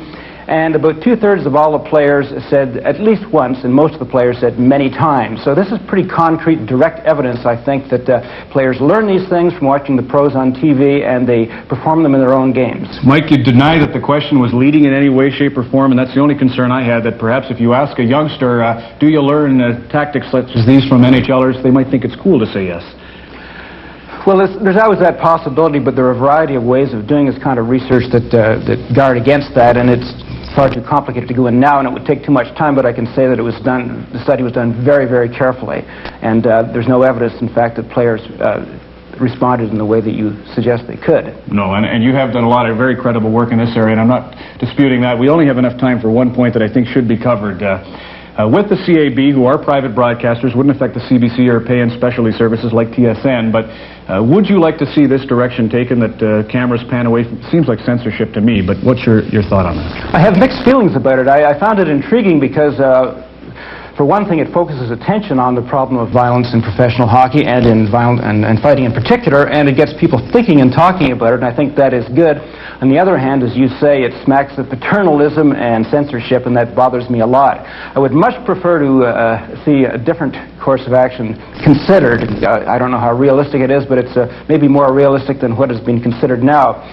The verbal commentary that accompanies a fight is very, very important, and it seems to me much of the time that I watch now, the color commentators and the player men, the play-by-play guys, commend the fights and the fighters and the tough guys and talk about the best 10 fights of the season and who has the best right hand in the game, and sometimes they do this, they out-and-out cheerlead the fights and the fighters, and sometimes they condone it simply by not condemning what, after all, is against the official rules of the sport, and it could be argued in many instances the law of the land. So if the verbal commentary was made negative rather than positive, as it often is, then I think this could have a significant impact. Mike, you'll have to be sure to watch Coach's Corner this evening on Hockey Night in Canada for Don Cherry's remarks. I really thank you for coming in today. I know you're very busy. Thank you. Mike Smith from the LaMarche Program on Violence at York University in Toronto. Ironically, we're... Third period underway in Winnipeg with the man advantage. Pearson drew a minor penalty at the 20-minute mark of period number 2. So Winnipeg looking to get close. Here's a shot that's deflected off a stick and high. Knocked down at the blue line. The Leafs trying to get it out. They cannot. Rouse now gets an opportunity, and he picks the hole to shoot it down the ice right on the net. 1:05 left in the penalty to the Leafs. Pearson. Winnipeg on the march. Coming in is Olesen, and he shot it off the boards behind the net. Solani missed it. Berg is in there looking for it against Steen. Steen slipped it back. Housley tried to pass it along the line, and it's Gill who will pick the opening again for Toronto. Back to Ellett, he decides, and he finds the opening to clear it. 38 seconds left in the penalty to the Maple Leafs. Rob Pearson. 3-1, Toronto leading here in the third period. Housley put a shot in high. That comes back down to Ellett. Ellett shoved it in behind his own net, and there's Gill again.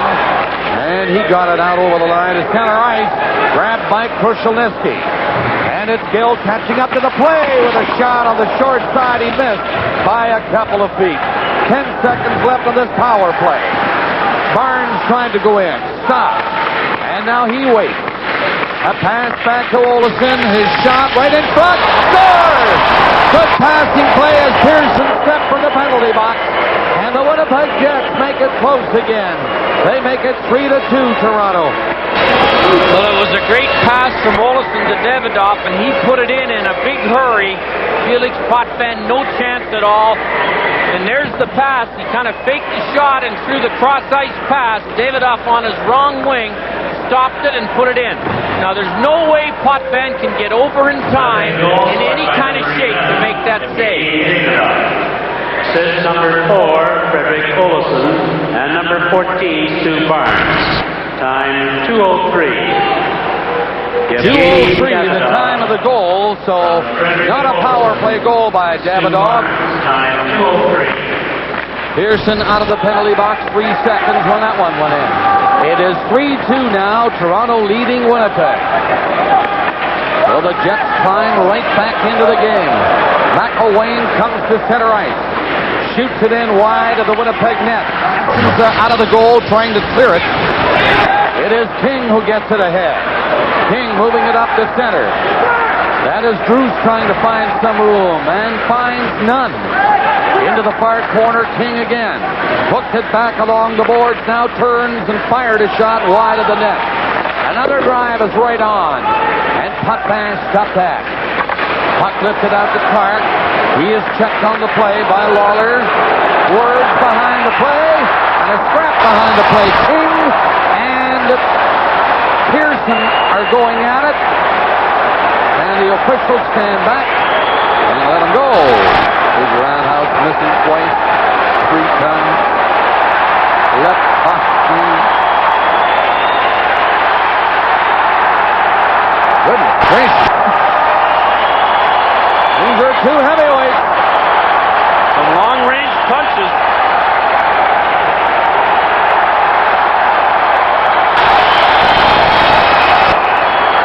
And they're tired heavyweights. And they're still going.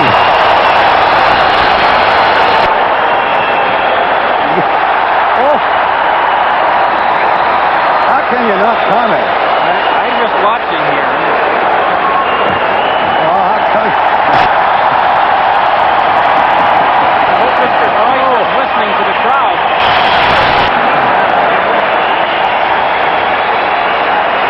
Somebody tell Don Cherry to sit down and relax downstairs.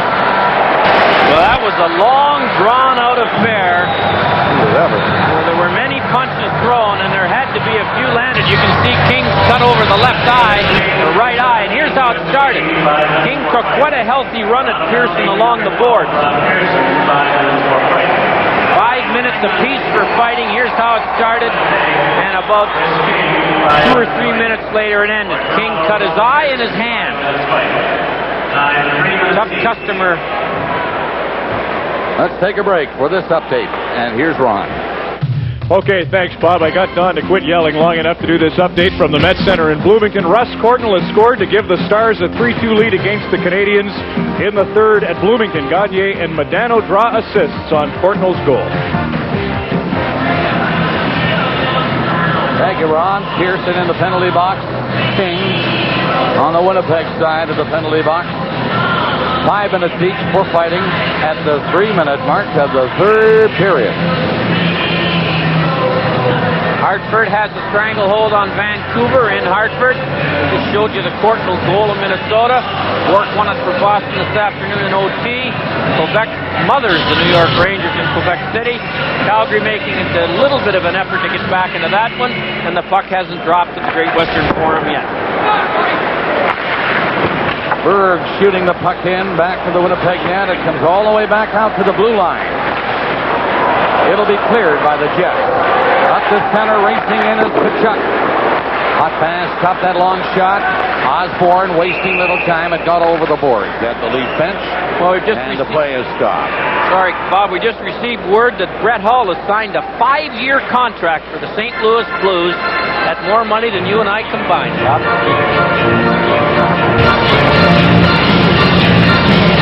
Brett Hull and Anderchuk tied for the power play goal lead in the National League with 25.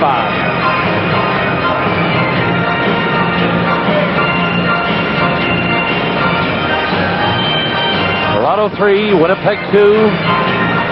Nearing the 4-minute mark of the third period. Lefebvre skinks to center. Dump the puck in for Zazzle. Zazzle, who opened the scoring of the game back in the first. 12-23.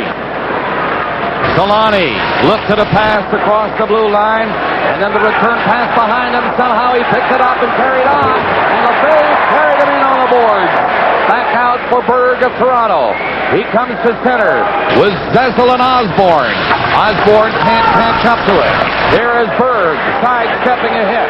Continues on along the boards, and Osborne without the helmet in the corner. Coming out with it now. Lost control of it. And the Winnipeg Jets get it up to center ice. Osborne is nailed as he was near the line. Now Gilmore comes in, throwing punches on Igor Ulanov. Well, this big pile-up between the two benches. Ulanov came down with the stick after the hit by Osborne right over the head when Osborne had no helmet on. And Doug Gilmore watched it all and came roaring in.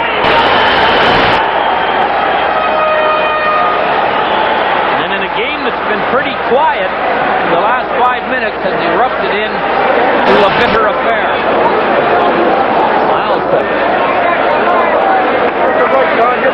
We've had major penalties already in this third period. Pearson and King in a slugfest got 5 each for fighting. Osborne was clipped as he was heading off to the Leaf bench, and Gilmore jumped in. And now Ellett might be going. Ellett and Eakin. Dave Ellett doesn't get into this very often. They are going. Todd Gill looks like he might have something going with Igor Ulanov. They're paired off away from the crowd. And Denny Morrell is looking around, wondering who to try to separate. Have to wonder whether he's going to get Doug Gilmore for third man in. It would mean an automatic game suspension.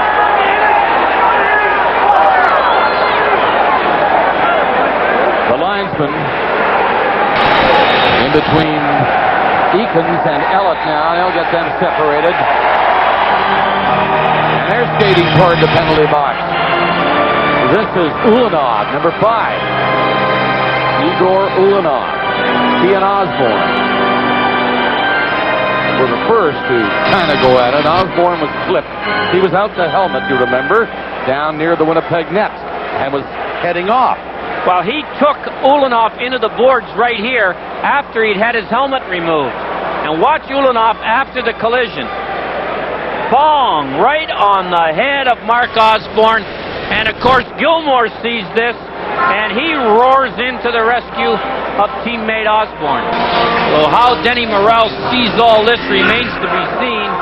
Probably Osborne and Ulanoff should get original penalties, and then only Denny Morrell knows what happens now. All this at 4:09 of the third period. This game is coming to you from Maple Leaf Gardens in Toronto.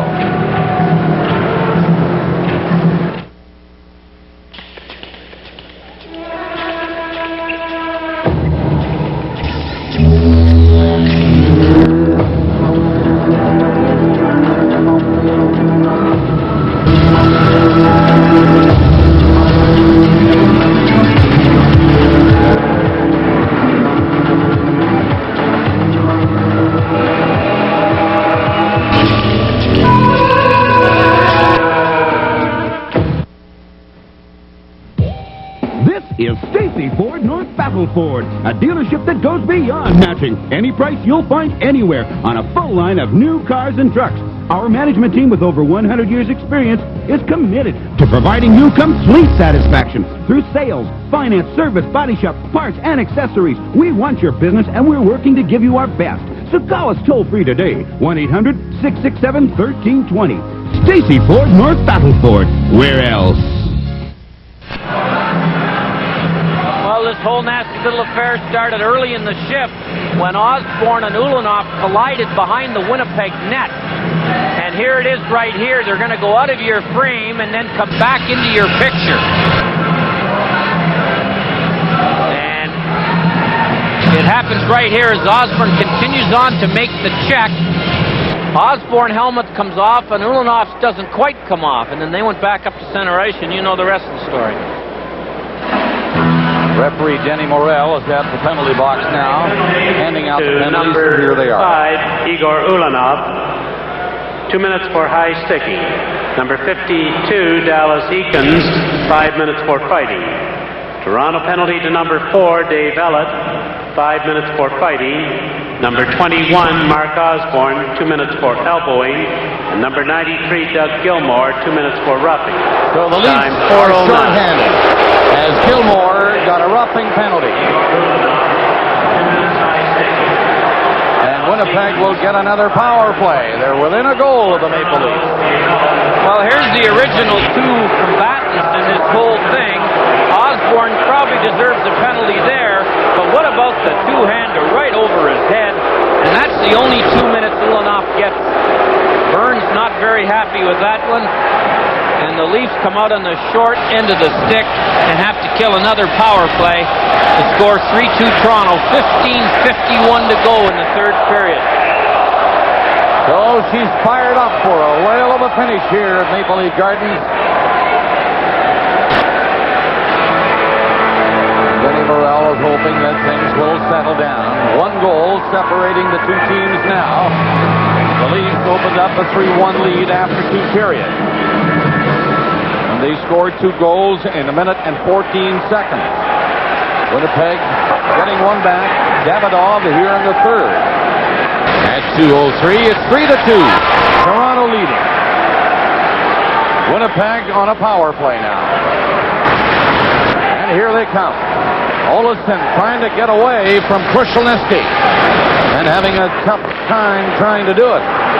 Now he seeks the help of Housley, and he shoots it in. Then is LePay with the puck back of the net. He comes out in front of his own goal, and then it was cleared the length of the ice by Krushelnyski. The crowd getting into it now. 1 minute 20 seconds left in the penalty. Winnipeg power play coming up. Pass to center ice, and in over the line is Steen. Steen took the pass and gets it returned. Now here's a shot, a bullet shot that was blocked in front of the net. Zazzle stood up and stopped it. McElwain in with Zazzle. McElwain skating in hard. Housley comes back to flip it in along the board. Barnes clears it out. McElwain was stuffed. The play goes right on. Kachuk is coming to the net. At the line, Olsen. Gave it to Housley, no shot. His shot right in front. Rebound! And Potvin is down. Red light not on. Big crowd in the crease area. We welcome you people who have joined us from British Columbia and that game in Hartford. This is Bob Cole with Harry Neal. Maple Leaf Gardens, and we've got a hot one going tonight at the Gardens. Cecil for the Leafs in the first. Carlisle tied it in the second. McElwain and Polino gave the Leafs the 3-1 lead, and Davidoff here in the third, getting the Jets within one, and boy, they come close here. The Sixth celebrating a goal, but we still have not seen the sign, but watch it. You'll see it probably over the line. Well, Potvin makes the save, Bob, but he's in the net. And I think they're going to go upstairs to the video goal judge, although he has to be absolutely sure and see the puck over the line.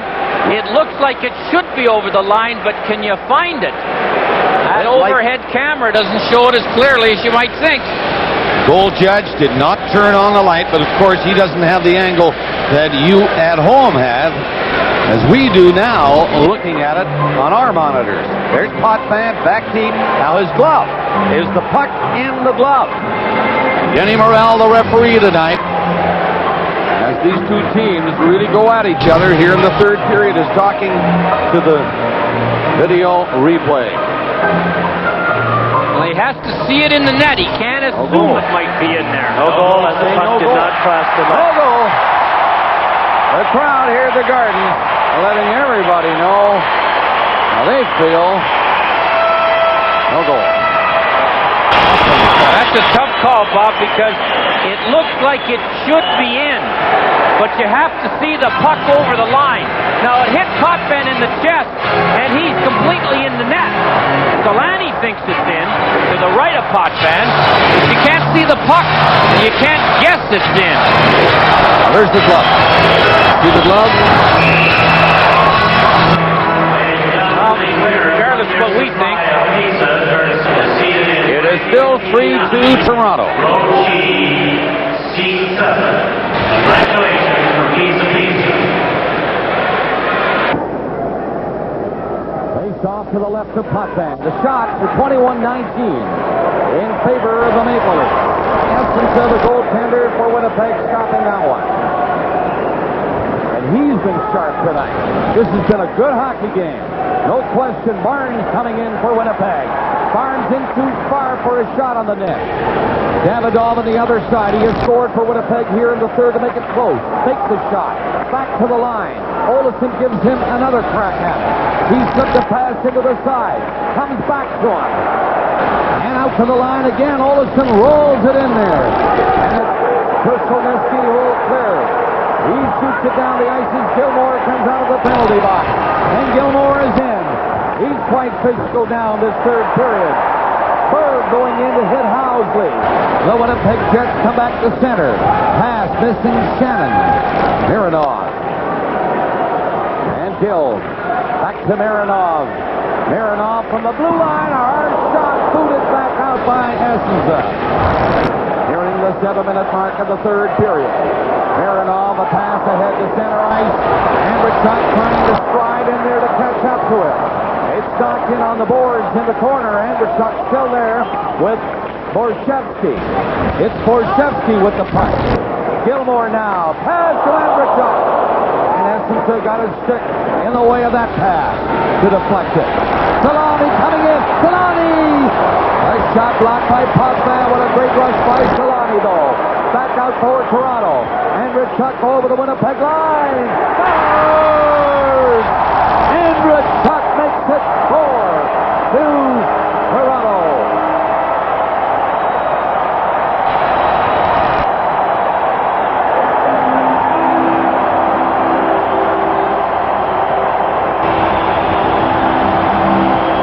Dave Andrechuk comes down the ice and then starts to cross, and from about 46 feet out, slaps it to the side of the net he's leaving from.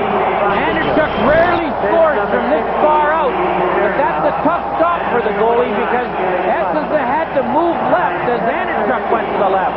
And then Andrechuk came back and put it off the post on the short side.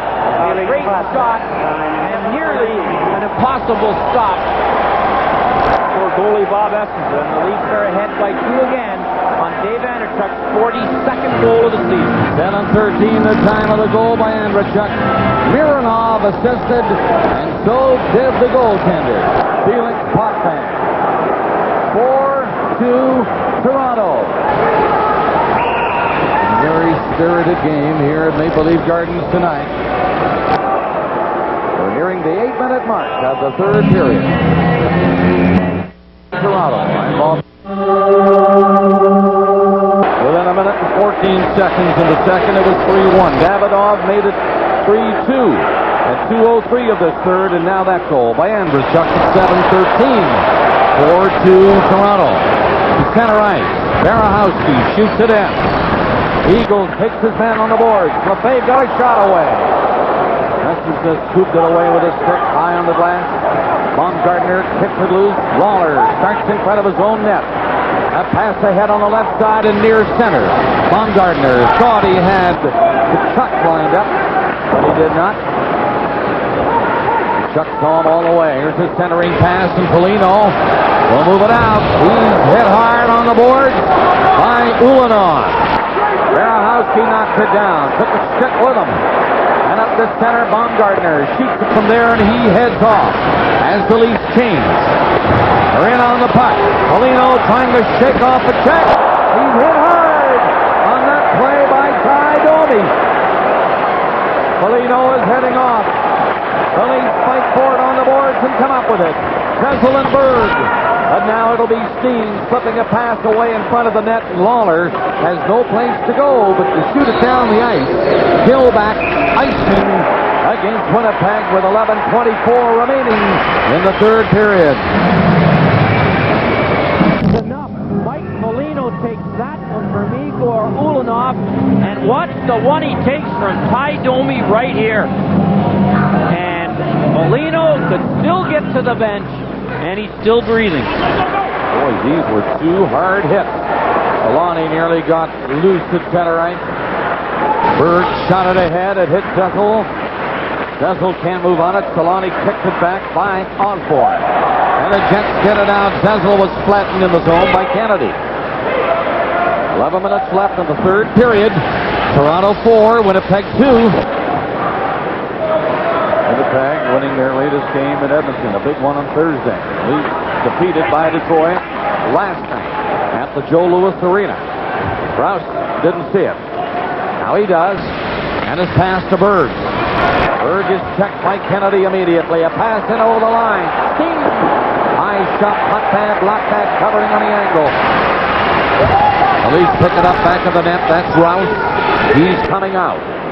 Rouse as they near the halfway mark of the third. Gilmore into Borchevsky. He's stopped. He was flying in there, but Burns took it away from him. Here's Borchevsky, a second try.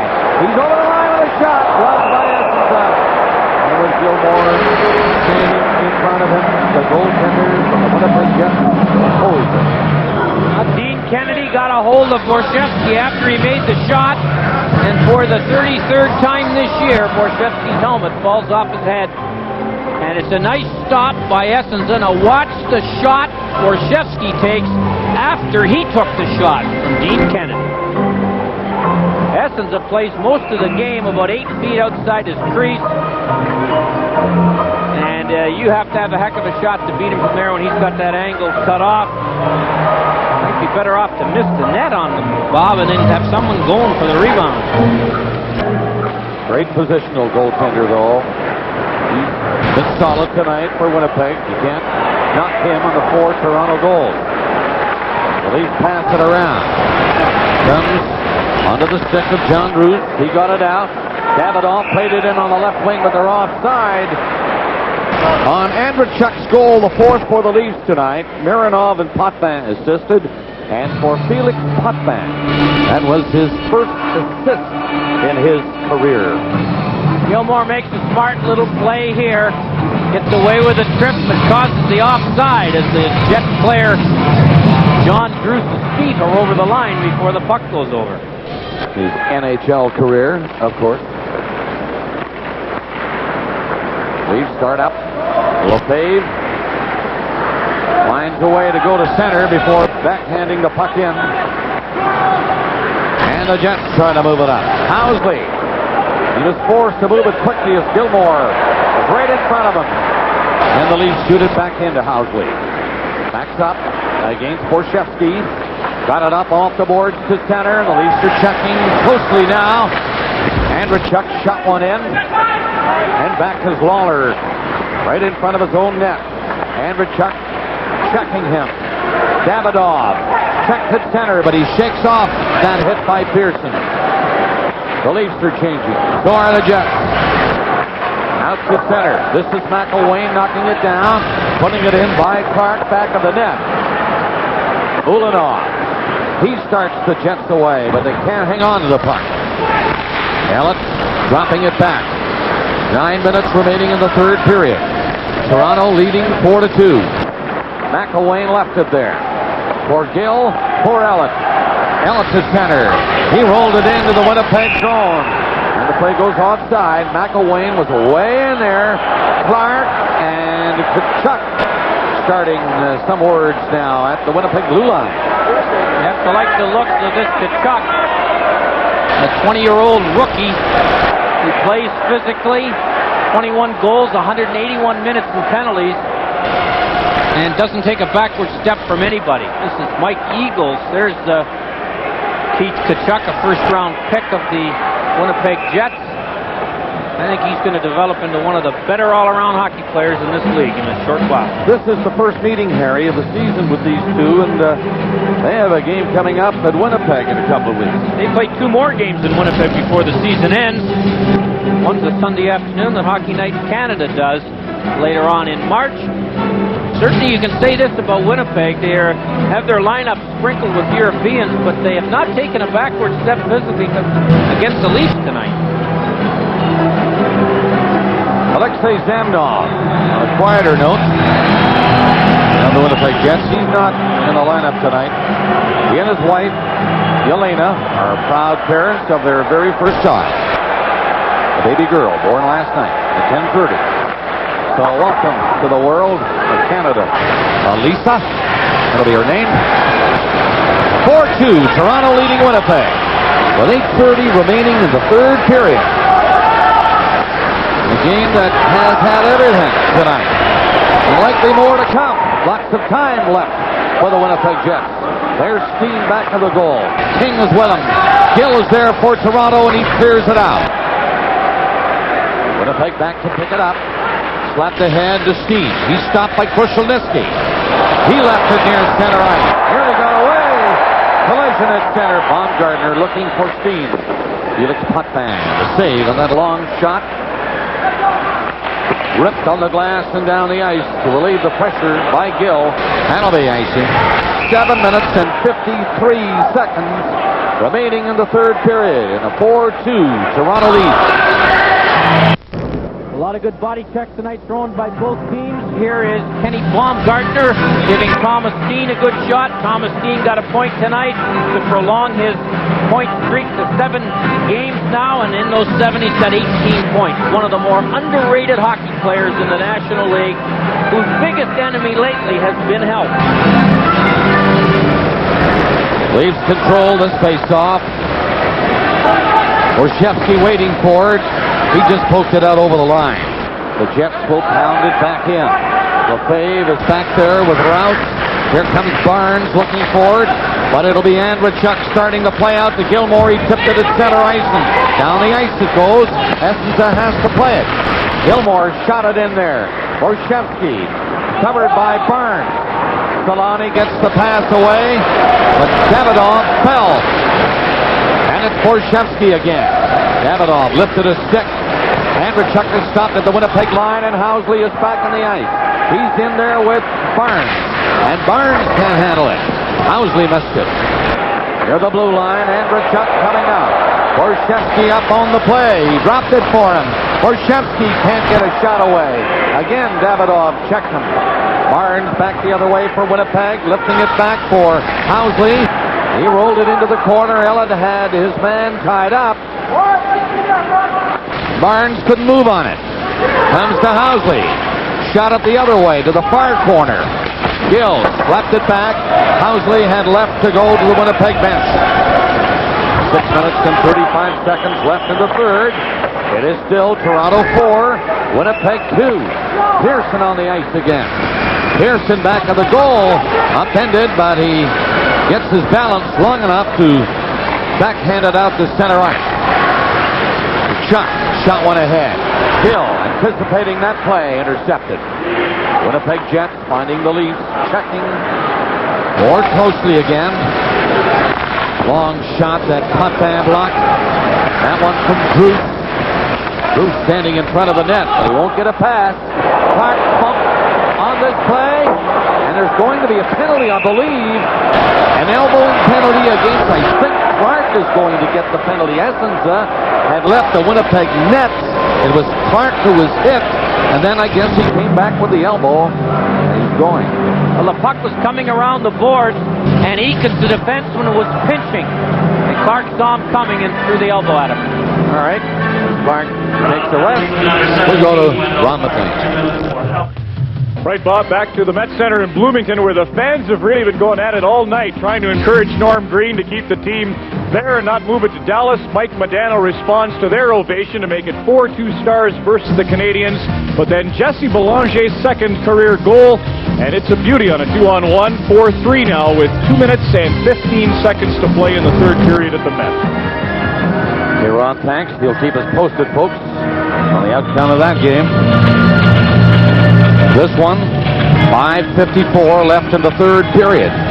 Here's the penalty now, Bob. You see Eakins pinching down on Clark. Clark fends him off with an elbow and gets the penalty.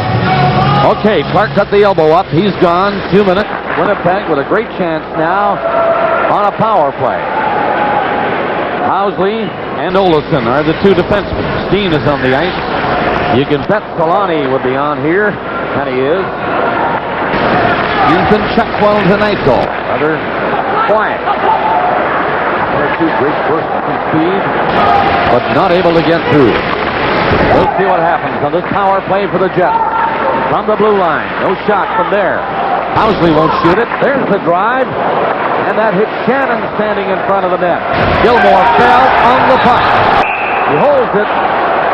There's no further play. 5:15 left in the third. 1:21 in the penalty. We're not done yet.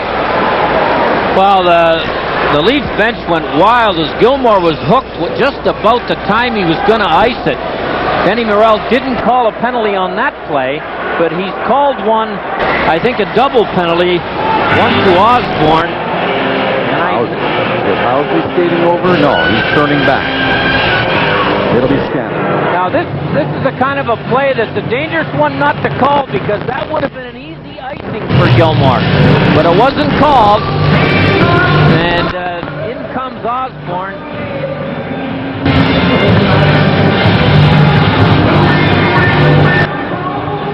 So this was a friendly game for 20 minutes in the first period, but it sure hasn't been 2 minutes for roughing.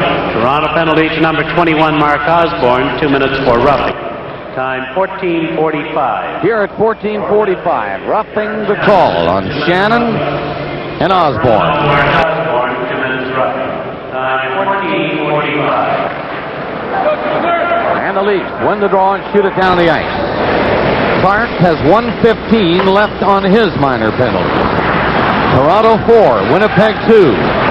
5 minutes left in the third as the Jets come in, led by Steen. Steen with the brakes on. Coming for the net now. The pass goes in. Struck back to the line. Olofsson the other way. Housley doesn't shoot it. Quick shot by Solani. And there was Potvin covering that short side. And the Leafs slip it down the ice. 50 seconds left of the Clark penalty. Winnipeg needing one here badly. And they come in looking for it. Solani again. Takes the pass and lost it, and Steen picked it up. Steen gets set. Housley from the blue line. He's covered. Now Steen shoots. Potvin the save. And the pass all the way down the ice. As Chuck thought somebody was there at the blue line. Now he brings it in himself. To Chuck. The pass off in front of Solani, back to Housley. Housley shot hit near Potvin, and he comes diving out to smother it. 13 seconds left in the Wendell Clark penalty at 4:07 in the third period. Well, this show doesn't come about without some great help from people who you never see on the screen. And here are a list of some of them. And usually they make us look good, Bob, and that's not an easy assignment. And they make Kerry and McLean look good, and that's even tough. Well, they don't have to do much to make this game look good because it has been from the very start. Very fast-paced first period. Zezel got the only goal in that period. And then Carlisle in the second tied it. McElwain and Foligno made it 3-1 in the second for Toronto. Davidoff early in the third. And then Andrechuk made it 4-2 Toronto at 7:13 of the third period.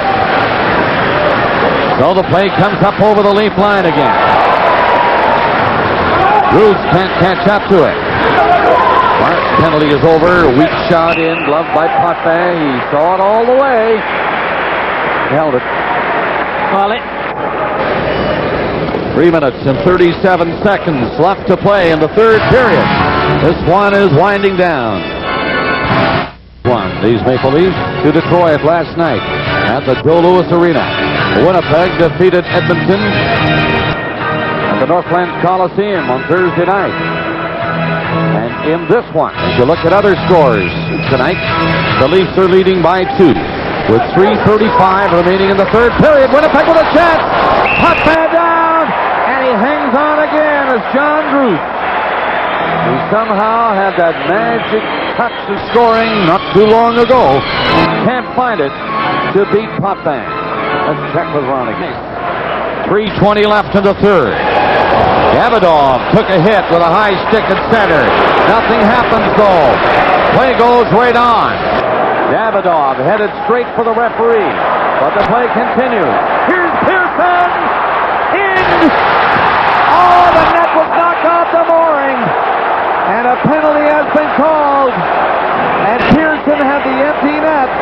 And Mr. Morrell has a problem. Well, it would be a penalty shot if it was in the last 2 minutes because it's a intentional delay of the game. But because there's 3 minutes and 2 seconds to go, it will just go as an interference call. Ulanoff, without any doubt, knocked the net off on purpose and gave Pearson no chance to score the goal. And in the last 2 minutes of the game, that would draw a penalty shot. 62 seconds down the road, we would have seen a penalty shot. And as we were talking a little while ago, this game has had just about everything, but not that. 2 minutes for deliberately delaying the game. Time 16:58. Delay of game penalty, knocking the net off.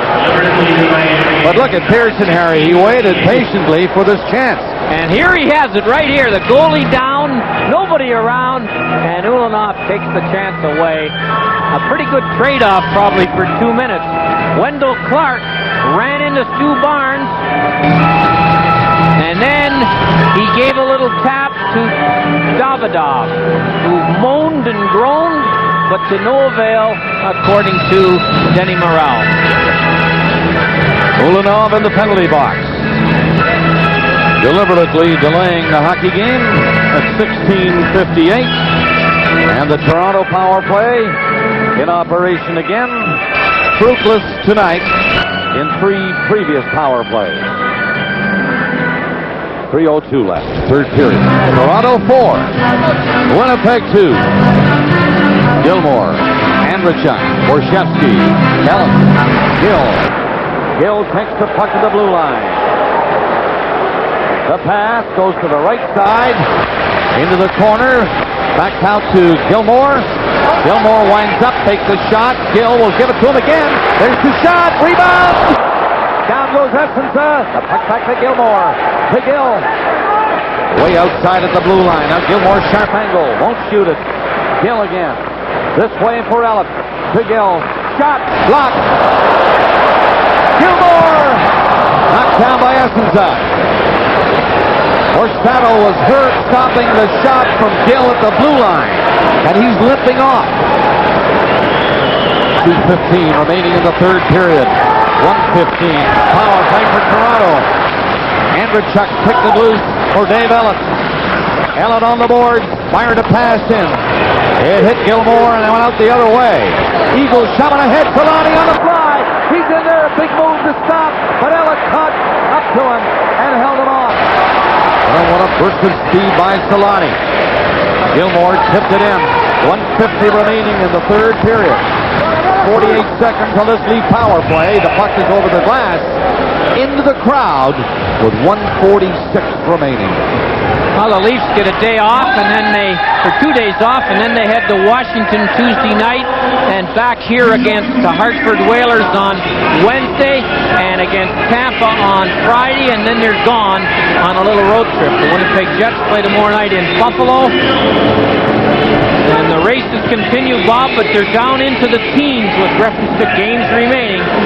The trading deadline coming up in 2 weeks. All kinds of noise in all kinds of cities about teams that are trying to make a move to improve their chances of advancing in the playoffs. With as many teams out of the playoffs by now, you may see those lower teams trade for the future. Winnipeg wanting to win this one to move up on L.A. Coming into the game, 1 point behind Los Angeles. Toronto trying to get back into a tie with Detroit again. For second in the Norris Division. Losing to Detroit last night. This is Solani. But he missed the net by a couple of feet. 1:25 remaining in the third period. The Leafs remain on this power play for another 20 seconds. And the play is stopped as Eagles fell on the puck. Beg your pardon, Kennedy. And that stopped the play. Well, the Molson Cup 3 stars, not as easy as some nights to pick them. Toronto defensively has played very strongly, so I think Bob Rouse and 2 or 3 of his defense partners would probably get some consideration. Felix Potvin has been sharp. Contrary to last night for the Leafs, when there was no chance of picking anybody but Potvin. A tough decision tonight. The Winnipeg Jets offensively have never really got it going. A lot better in the third than the first two, but not as strong offensively as you thought he might be. The Winnipeg Jets starting back out. Shot goes into the corner from Shannon. Solani in to dig it out. Solani kicked it loose for Housley. We're in the final minute now. Penalty is over. Winnipeg at full strength. Essensa going to the bench, looking for the extra man, and maybe a couple of goals. Here's Solani. Gets his shot away, but it hit a skate. He had his stick tied up on the first attempt. Pearson lifted a high one down the ice. Lawler back.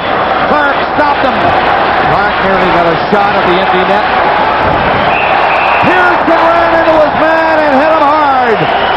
Wait at the Winnipeg bench. Morrell's going to give Pearson an elbowing or a charging penalty.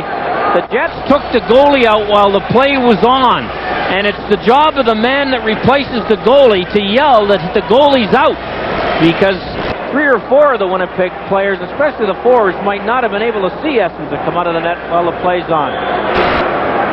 Oh, Clark's going to get it. I thought Pearson would get it for running over Shannon. So here it is right here. Whoa. No doubt about that one. Lawler hangs in there to bump the puck out of the zone. You got to give him credit for that. Winnipeg's going to take a timeout. 32 seconds to go. 30-second timeout.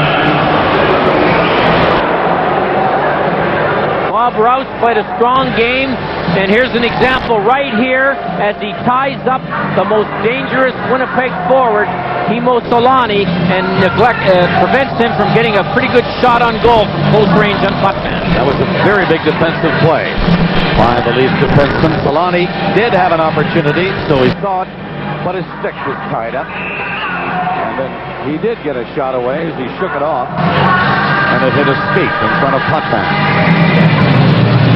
But he really has been silent tonight. He made 2 or 3 sensational rushes. Great speed. Boy, Winnipeg has something here in this Table Salon. The one thing about Winnipeg that I've been impressed with, that I wondered how they would stand up to a team. Toronto's a pretty aggressive team. Winnipeg has not taken a backward step in that department tonight. They just couldn't get their offense going like it often has this year. Essensa's back in the net, but he'll soon leave. There he goes now. As Housley gets center ice and shoots it in. 23 seconds remaining. Winnipeg, they won't give up. They're down 2 goals. In back of the net. It is centered. Here's a shot. That went off his stick and went high with 10 seconds remaining. And the Leafs leading 4-2. And this clearing play by Osborne will sew it up. Game over. And the Leafs win 4-2. Well, a top performance by the Leafs as far as effort's concerned. This is the 3rd game in 4 nights, as I mentioned. They got badly beaten last night, and as Pat Burns predicted, they came out with a good, solid, energetic effort tonight.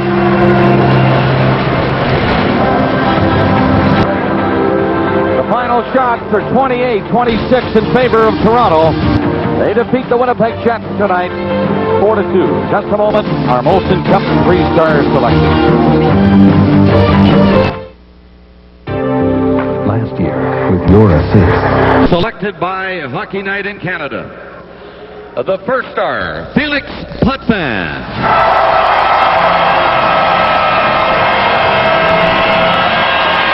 The second star, Bob Rouse. And the third star, Thomas Steen.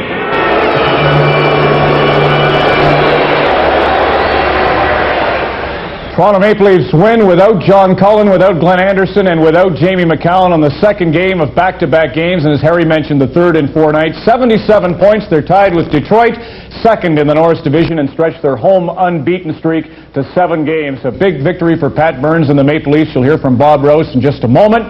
The Winnipeg Jets now move on to Buffalo, and hopefully won't have to battle the bad roads that everybody else in the vicinity has, while the Leafs will move to Washington Tuesday and then return home for a game against Hartford on Wednesday. To recap the Molson Cup 3 stars tonight, Felix Potvin, number 1, Bob Rouse, number 2, and Thomas Steen, the 3rd star. The Toronto Maple Leafs double the Jets in the first of 3 meetings. They'll meet twice in Winnipeg later in the year. Stay tuned for more on Molson Hockey Night in Canada on CBC. This is a heartbreaker today in Boston, so they are 9 points behind Toronto. Number 2 star in this evening's game. And it was a physical affair, there's no doubt about that, all night long. Body checks all over the place, and Bob joins me now. Your thoughts on the game? Yeah, it seemed like a division game, a Norris division. Winnipeg really came out and played a strong game. It was a hard-hitting game, for sure. Your mom was here when you came in. I says, we did a little dinner together on Monday. I said, I didn't pick the stars. Harry Neal and Bob Cole were involved in the selection, but your mom will be pleased. Yeah, I thought she was in charge of picking the stars tonight. I don't get too many of those, so it was a great honor. How long will she stay in town? She's only here for a few more days. We had a new baby, so she's here visiting and trying to help out. Oh, well, congratulations. Tell me about the baby. It's a little girl, Callie Nicole, so we're all happy and proud. We've got another son, so it's going good. Don Cherry says, this poor guy, it's amazing you play so well. You played a lot of the year with Dmitry Mironov, not so much tonight, but Dmitry speaks Russian and Felix Potvin speaks French. He says, I don't know how the guy's still a star here this evening, but what's going with the Leafs and so defensively well? Yeah, it's going well defensively. Pat Burns is a really stressed defense, and the guys are believing it. The forwards are doing a great job coming back and believing in the system. We're getting some real key goaltending there. We kind of let up last night in Detroit, as you all know, but we bounced back tonight, and it was a good effort. You certainly did. Congratulations on being the number 2 star tonight, Bob. You deserved it, and good luck in Washington and back here Wednesday against Hartford. Thank you very much, Ron. Bob Rouse, the number 2 star for the Toronto Maple Leafs, says they win by a pair. The announcement that the team was moving to Big D have gone.